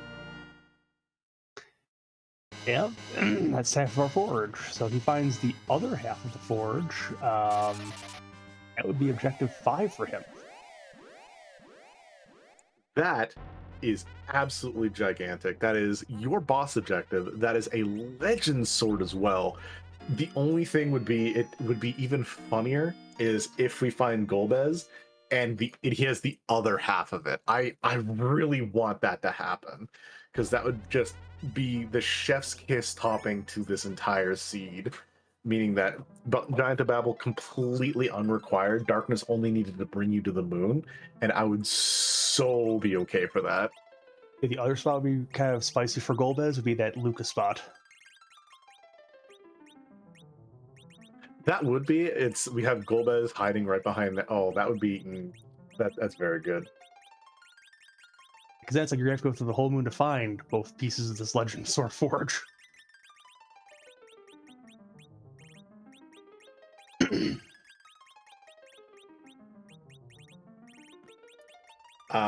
People are asking, so if you are part of the Discord, you can actually go and see what seed they are running right now by going into the Race Alerts channel, I believe it is. So if you go there, you can see what the 2 that are being run right now by them.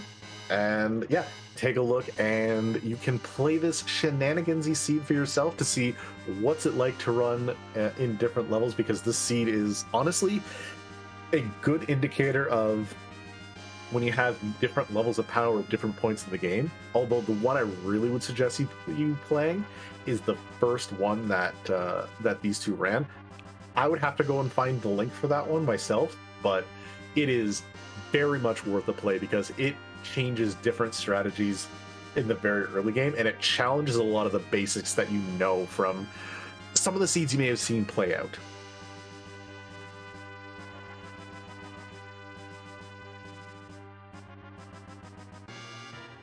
And if you don't feel like playing it, I would definitely go back and watch that race from Wednesday night.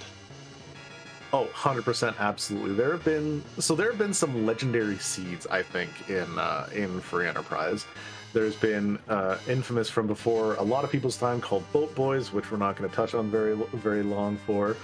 There's been the pizza seed. So Scott was in my ear talking about it. Trust me, I went through the pizza seed. To give you a little bit of a precursor of that. That was a seed that the fastest time underground in the Fabul Gauntlet was 4 hours. You heard me right. 4 hours to get underground. hope we offered bathroom breaks during that one. No, we didn't. I was there. I was in the trenches. Oh no. Ha ha, how are we doing today, folks? Have you been injured by DKC at Bahamut, suffered the mental anguish of becoming a paladin, lowballed on a settlement from Ogopogo at Cannon, walled off by Val at Upper Babel? Get Gil for your woes. Our crack team of Golbez will fight for your rights in any way that you have been wronged. Wait until you see real justice. Email mealtimeshadow@IguessHe'sFull.com. Again, that email is mealtimeshadow@IguessHe'sFull.com. Get the Gil you deserve with Golbez, Golbez, Golbez, and Golbez.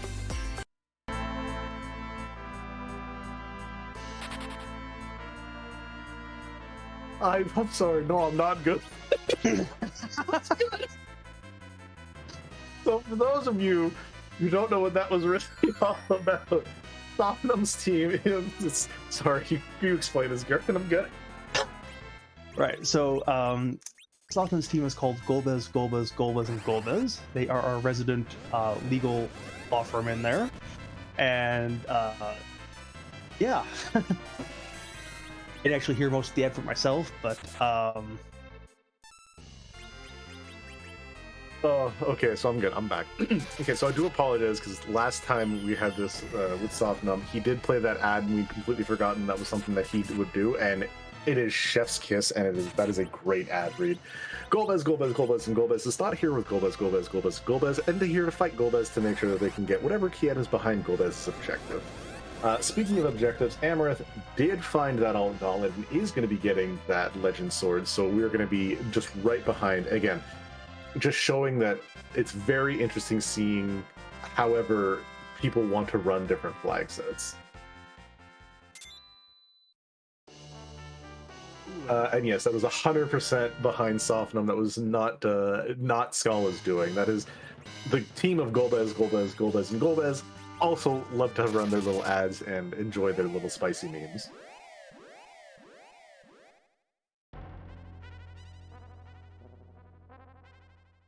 so at this point, it looks like Softnum's have to go down to the Giant because he did not find the Adamant, and there's still some 3 checks left on the Moon. It's faster just go down to the Giant. Depending on who's there, I do agree. We do know who the fights are, it being Antlion into Water Hag. Knowing that Golbez is out of the pool, knowing that Wyvern's out of the pool, Evil Wall's out of the pool, Elements proper, we still haven't seen Kainazo. That is the only thing that would be really, if I was Softnum, in the back of my head, like, this could be here, this could be a problem. But with him just needing this one last objective, and this is going to put him into basically the fight, like into Azura afterwards, it's the only spot I would check ahead of this. I would go down and I would do the ribbon room, because that's 2 key items. You could get a pass and you could get your forge there. But with Palom not really going to be making good use of the items, I also agree with it. Again, it's a back and forth. It's very hard. Yeah, and the downside is if you go there and don't get it, then you have to walk the Lunar Subterranean twice, because if you don't find the pass, you walk anyways. Also, so while we have the run going on, we have the runners retracing over each other's steps. First of all, please give both of our runners a follow for different reasons. One, Amarith for running a fantastic race as well as Softnum. But 2, if you see in chat, Scala Kitty has linked IguessHe'sFull.com. Please, if you are in chat, I'm not going to spoil this for you. Please click that link. That may be the most committed to a bit I've ever seen any team. That is a website that they have made for Golbez, Golbez, Golbez, and Golbez for this tournament. That is a commitment to the bit that I respect. So as a meme lord, I respect very highly. So yes, please click the link, see exactly what's going on there. I am bowing to some other fellow meme lords here. This is impressive.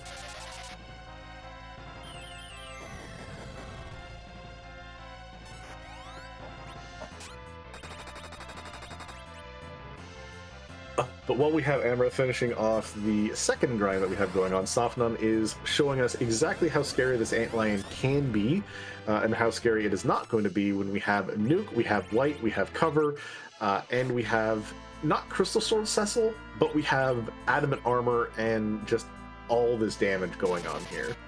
Amarith having a full inventory.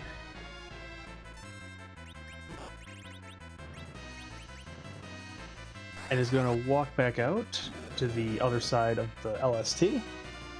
Now it becomes a question of, does she end up checking the Golbez spot first? Yeah, and this is very interesting because again, I think Golbez. Actually, I don't even remember where that Golbez. Oh, that Golbez spot was at the White Spear altar. It's committing to a top-down approach. You could completely skip that if you find, say, the Crystal Sword altar. You could find that adamant, and then that makes you leave. But it depends on what boss you find there. Again, this is really hard because you're looking for one more boss and one more key item still.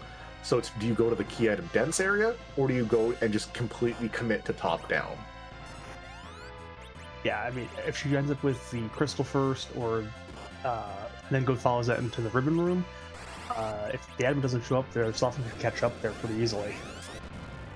And for chat, no, Golbez did not have a piece of forge. Golbez was just there, and he had a regular old key item, nothing special. But sorry, he just had a spoon. Softnum, though, is through that antlion, and we are getting really close to him fighting the most anticlimactic bonus XP. And yeah, Cecil, as I mentioned, picking him up, getting him and putting him into way more usability than what that Tela ever would have been.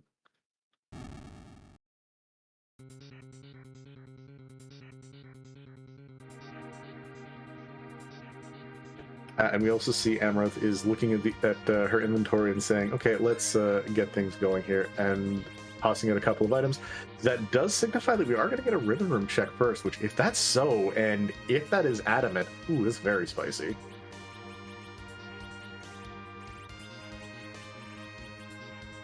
And meanwhile, Softnum sticks the adamant on the Cecil, and it looks like he's setting up for the last fight. Absolutely. This will definitely be the second last fight of the siege, because it's going to be going this fight into Zeromus very shortly afterwards. And ooh, Amarith taking the second path. So this is where we had a and CPU. That is a lot of HP to rip through. So this is now where we took a fight where a scene where Amarith, honestly, I believed was in the driver's seat and had a gigantic lead over Softnum. And this is over Softnum, and this is now, I'll put Softnum in the driver's seat 100% because he's about to be completely in go mode. Hold on. Actually, Amarith is resetting out of it. The reason why is because she took out both. Oh no, just said no and going out. That's very interesting. Not committing to a fight that she was straightly committing to. That's something we're gonna have to ask her about right there. He does turn up roses there, but very interesting. Softnum getting through that third hit, it knocks down and getting a lot of bonus experience. 4,000 HP on both this Kane and probably that Cecil. Ooh, that is very good. Yep. So Softnum is gonna have to walk down the LST because it has the pass. And Amarith's going to be right down there because she is finishing up at the White Spear altar. So they might get into the fight just a little behind.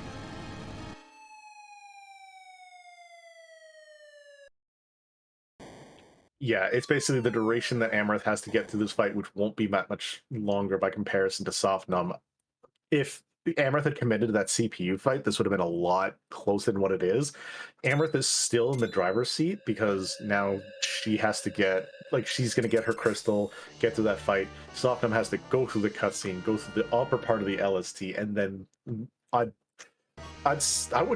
would just swag run all the way down, but no. And oh, interesting again. I guess without the crystal sword, it makes a little bit of sense. I mean, who can do the spells we want to do with the reflect strats, I guess. Yeah, that could help you with getting down to reflect, and that might save a little bit of time. But this is, ooh, also it definitely took that adamant armor off that Cecil, so that is a blessing. But this is, that's something we're really going to have to ask Softnum about when it comes team wise. Again, so the big things, the big parts of this seed, and a lot of the talking points are the way these teams shook out. It's we had Rydia that had Leviathan and eventually a Bahamut that just got put off to the side. We have now a Crystal Sword Cecil, or even an Adamant Rune Axe, which is still really okay for him. You put him in the top section, the top or middle row. He does good there. You have him that is now being put in Waylaid. Then you have we have the food that's being picked up. It's interesting, and I'm always here for really interesting checks or really interesting decisions in the teams, and when they shake out to be slightly different than each other. What's Softnum's looking for here? Probably looking to see where his crystal landed, maybe so he could move it further up, or see what else he has. Again, I am unsure. Oh, maybe want to pop us. No. And meanwhile, Amarith is through the Golbez. I'll get her crystal, and the question now is she going to save or swag walk? I think at this point, without seeing a dot done and seeing the levels and the power you have, like with Porum nearing, I think was near, if not is at 2000 HP, you just run, you just go. And again, a lot of the decisions and a lot of the things that runners are doing and choosing choice-wise, you got to think about it this way: it's falling back on old habits and the panic that's going to be setting in here too. You're looking at a re-race of something that could have been done before, and you're also, again, it's just nerves are a big factor here, and that's the biggest thing here. It's like, how nervous is this making you? And like, you haven't seen a dot done, you're 2 hours in, kind of similar to the same situation we were in last time with how long it took our runners to go through. So it's how do you feel about this at the current moment is the real big thing. Yep, and meanwhile, Amarith did take the safety save. It's that battle speed of 3 in preparation, and heading down to Z. Yeah, Softnum, literally about a minute behind, I'm gonna guess. We are getting a save right there, and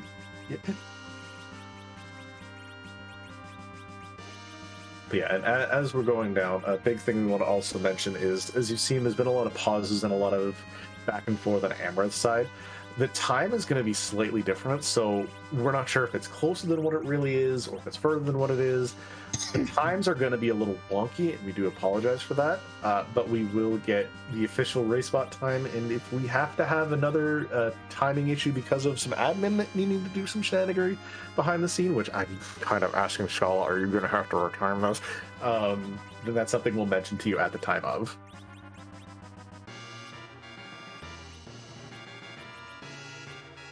But for those of you who haven't done so in a hot while, get those Z flags out. Amarith is on the way down. Zeromus, we cannot move anywhere else. He has to be here, because Big Bang, no matter where you put it, is Big Bang. Big Bang de Medio is still very scary. The question we have this evening is, whose butt are we gonna kick tonight? And a bunch of other side questions, like, does it have a butt? Is the butt cute? Does it have a cat? I'm just here for something, but really. Or in the case of maybe the on brand with the flags, would you want to have a potion party with this Z? I'm just always here for some sprites we haven't seen in a while, some that have been put into there sneakily, or for those of you who've seen them, for anybody who's on the broadcast team who have a flag or a Zeroma sprite in there. I may be biased and I like seeing mine here and there because it's shenanigans and it always makes me chuckle.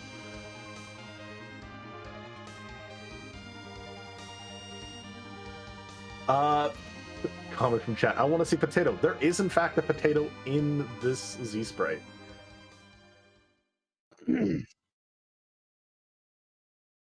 A little bit of issues again with Amarith's feed.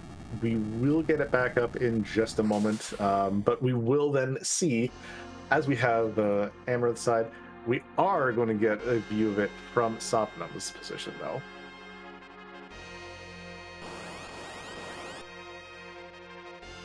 Well, there's a couple, I think about 2 minutes shy of each other, so it's a lot closer, than we expected. So, yeah, 1 minute and 8 seconds difference. Thank you very much, Roddy Sniper, for that. It was 2:12:50 to 2:13:58. Yeah, subject to any adjustments after the fact, but yes. I'm going to ask this question to my restreamer directly behind us. Are we having a pause on Softnum's side so we can hide it until Amarith comes back up?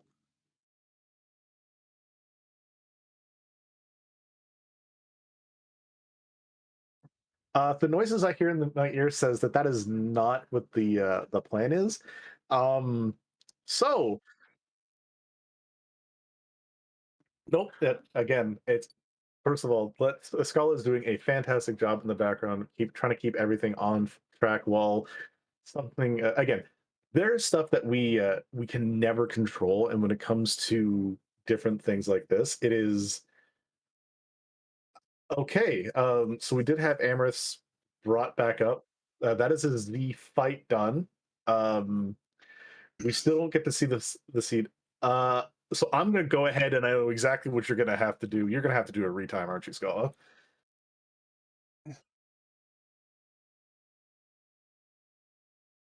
So okay, so unsurprisingly, so I joked around at the beginning saying we're here on Wednesday. I did not want to have a complete redux of what just happened.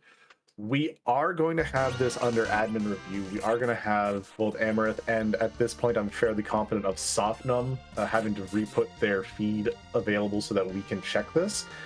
We will get Amarith in for an interview shortly, but again, we are going to have to get the local recording uploaded and shown for us. And those of you who are asking, confirmed local recording, yes, there was 3 different comments about local recordings, and it is confirmed that there is one. It is being uploaded as we speak, as I'm speaking it into existence, and is being whispered into my ear by, again, the wonderful admin in my ear, a Scala Kitty. Again, this is I do apologize for Cat that you guys aren't going to be seeing everything as we see it. However, what we do see, and I do hear, is I hear a ding in my ear of Amarith. Unofficial GGs? Yeah, I hear once again the internet issues continue to plague me. Can you hear me a little better in this interview this time? Yes, you are very much clearer than last time you were. But we do have Hades-ness on Softnum's side, so we do have part of the Z fight going on. So let's start off with that seed. You have yourself Iridia, you have access to a Sylph Summon, and very early on you have access to Leviathan. How are you feeling about your early game? It was a little weird, because the damage was just like, okay, I got a couple mages that can take 0 hits. I gotta make this work somehow. Let's let Iridia hit things. Yeah, you don't quite have the mana to sustain Leviathan much, and not quite initial to get self started, because she needs a couple levels first. Yeah. So in the early part is a curious contention. The biggest question we have, and like the really interesting thing that kind of decided this race, you took on that CPU and then you reset out really quickly. One, why did you go for Ribbon Room? 2, why did you reset out a CPU and then change locations? I was actually going to kill Ribbon Room because EXP, I'm always a goblin, EXP goblin. Oh my gosh, I want to get all the levels to make the Z fight so much easier. And I'd actually screwed up. And as you saw, I killed the second, the orb. So it was going to be the globe, was it globe 199 or whatever, and just like it was going to track. Okay. Eject it. Let's go as in the other door, because he has to be on the moon here somewhere, right? I'm basically out of boss locations. Yeah, and the other thing is there was also the there's also the adamant, which your feed's a little bit laggy, so we haven't seen if we've skipped over it already. We're not sure where the package possibly could have been, or sorry, where the adamant is right yet, if we've ever seen it on the feed. So there is that possibility. That's why I thought you were going through with that check, because of the chances of finding adamant there, and maybe a boss check. Okay, so then were you just in face check mode after that? Is that why you went next door? Yeah, pretty much, because I was just like, I just need to find Golbez at this point, or the adamant. I went to room first, obviously, because it's like, oh, okay, it's the two, well, it has 2 checks, so it's more likely to have the adamant if I find that. Adamant was on the demon. Going back and looking at the Demist check. Okay, so that's interesting. So we need to find out where Demist was, but that's irrelevant at the current moment. But interesting to know that Demist had some required goods. The question, so next question is you and Softnum both ditched that Rydia, like your strongest character at this point. Why? it was just, I was looking at the party comp and what I wanted to try to do, like ultimately in the end, and I'm like, this is very mage heavy, and we're just not seeing a lot of mage gear. So I'm gonna try and switch it to more of a melee comp, so that way, you know, it's more balanced with what the gear that we've been kind of getting. Because even though I didn't end up getting the weapons that I kind of wanted for like Edge or whatever, we still ended up with like 2 adamants. We had Crystal Sword, Cecil, go burn, and not aim. I mean, you did have enough for Edge. You had a ninja's blade and a longsword. Honestly, a ninja is perfectly fine to service with him. But yeah, going back, you actually only opened up one of the 2 adamants. I don't think we ever saw you go and drop off either the rat tail or the pink tail. So there was a second adamant armor that you still had access to.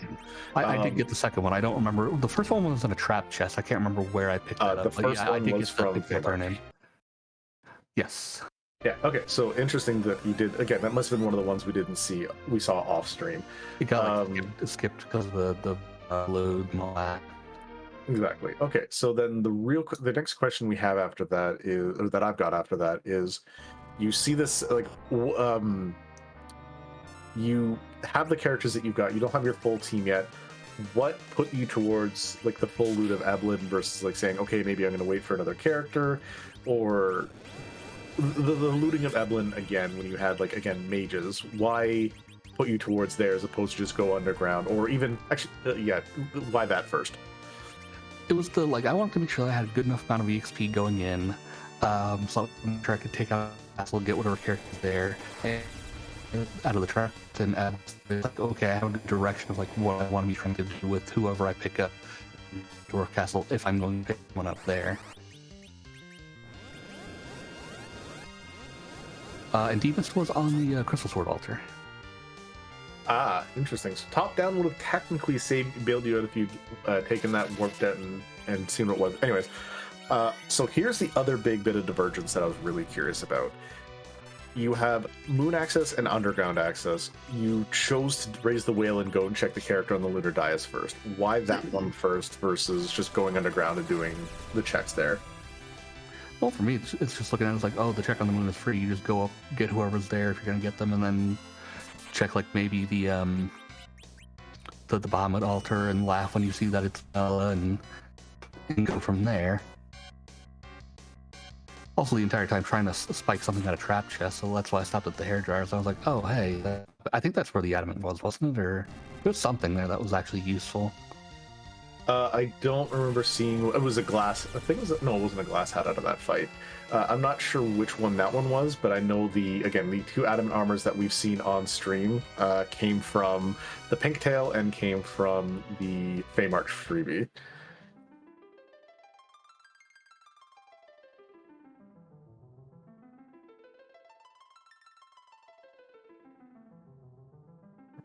Okay, so again, just as a quick little notice to chat, we are getting another FF from Softnum. Again, big shout outs for the perseverance that he did and the best that he did against those Z fights. Those were really rough fights to go up and through. That was at very speed, as chat was even mentioning. GG's to him. Again, no times officially are going to be put up because this race is fully under review, as mentioned earlier. personally, that's actually all the questions that I have for you, Amarith. Garen, do you have any questions? My only one really that hasn't already been covered is, I mean, it's almost an hour to go underground again, is in the last seed. Is that a bit of panic by the time you realize it's an hour and you're just getting the magma key and having the choice to go underground or to the moon at that point? Every time it just feels bad. You're looking at it, it's like, oh god, well, how am I last locating this again? It's almost just as bad as the last seed, but it feels like I've accomplished things, but at the same time, it doesn't. And I'm just looking at it the entire time, like, oh man, I need to make up time. I really need to like pull a settle here somewhere. And like, I was glad that he was where he was, and just, I also didn't even remember getting the hook when I got it out of the dwarf castle / sealed cave, because I was like, I kept on going through things. I was like, man, I mean, I just pick up an adamant for Cecil, and then I looked at my my inventory. I was like, wait a minute, when did I get this hook? So actually, we do have one last question in chat from you. Actually, no, sorry. Apologies for that. The only question I actually have is, with another race under review, how are your nerves going to be going into next week now? Next week, basically, it's a matter of I'm going to be hoping that I can schedule after a Friday, because that's when the internet is supposed to be fixed.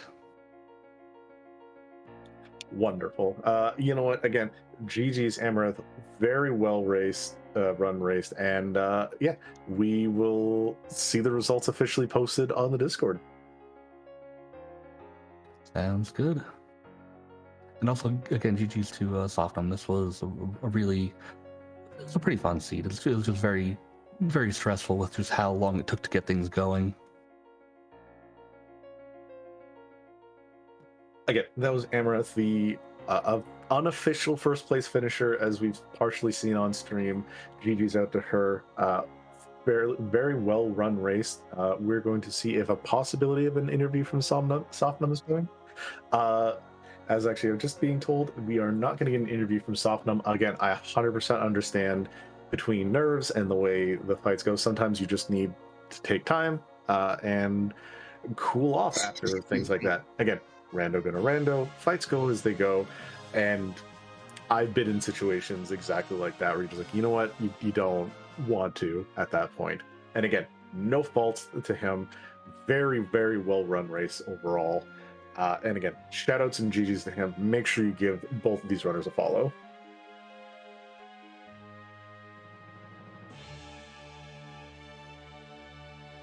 And with that, it looks like we are done here for tonight. One, give the rest of the restream team we have going on here a follow. Garen, fantastic doing commentary with you one more time, my friend. And we have Darth Palgal again, keeping us honest up here in the booth, making sure all the buttons are pushed properly and highlighted, and Scala Kitty for rolling a wonderful seed. We are done here for tonight. We're going to go send you off to Tall Grant, who's running himself some fantastic Free Enterprise seeds goodness. Make sure you're back here tomorrow on Free Enterprise at 3 o'clock on Sunday. We have Rex Banner of Big Trouble in Little Kaipo versus Boney from Time Zones R Us. Again, 3 p.m. Eastern on Free Enterprise. And then we have Zilch of the Rusty Spoons versus Woo Bear of Team Wombat Milk at 4 o'clock on Free Enterprise 2. Make sure you check those out. Come on back for some more Free Enterprise goodness. But as of tonight, again, almost nigh on midnight round ending as opposed to starting. My name is Daphis. You guys have yourselves a wonderful evening.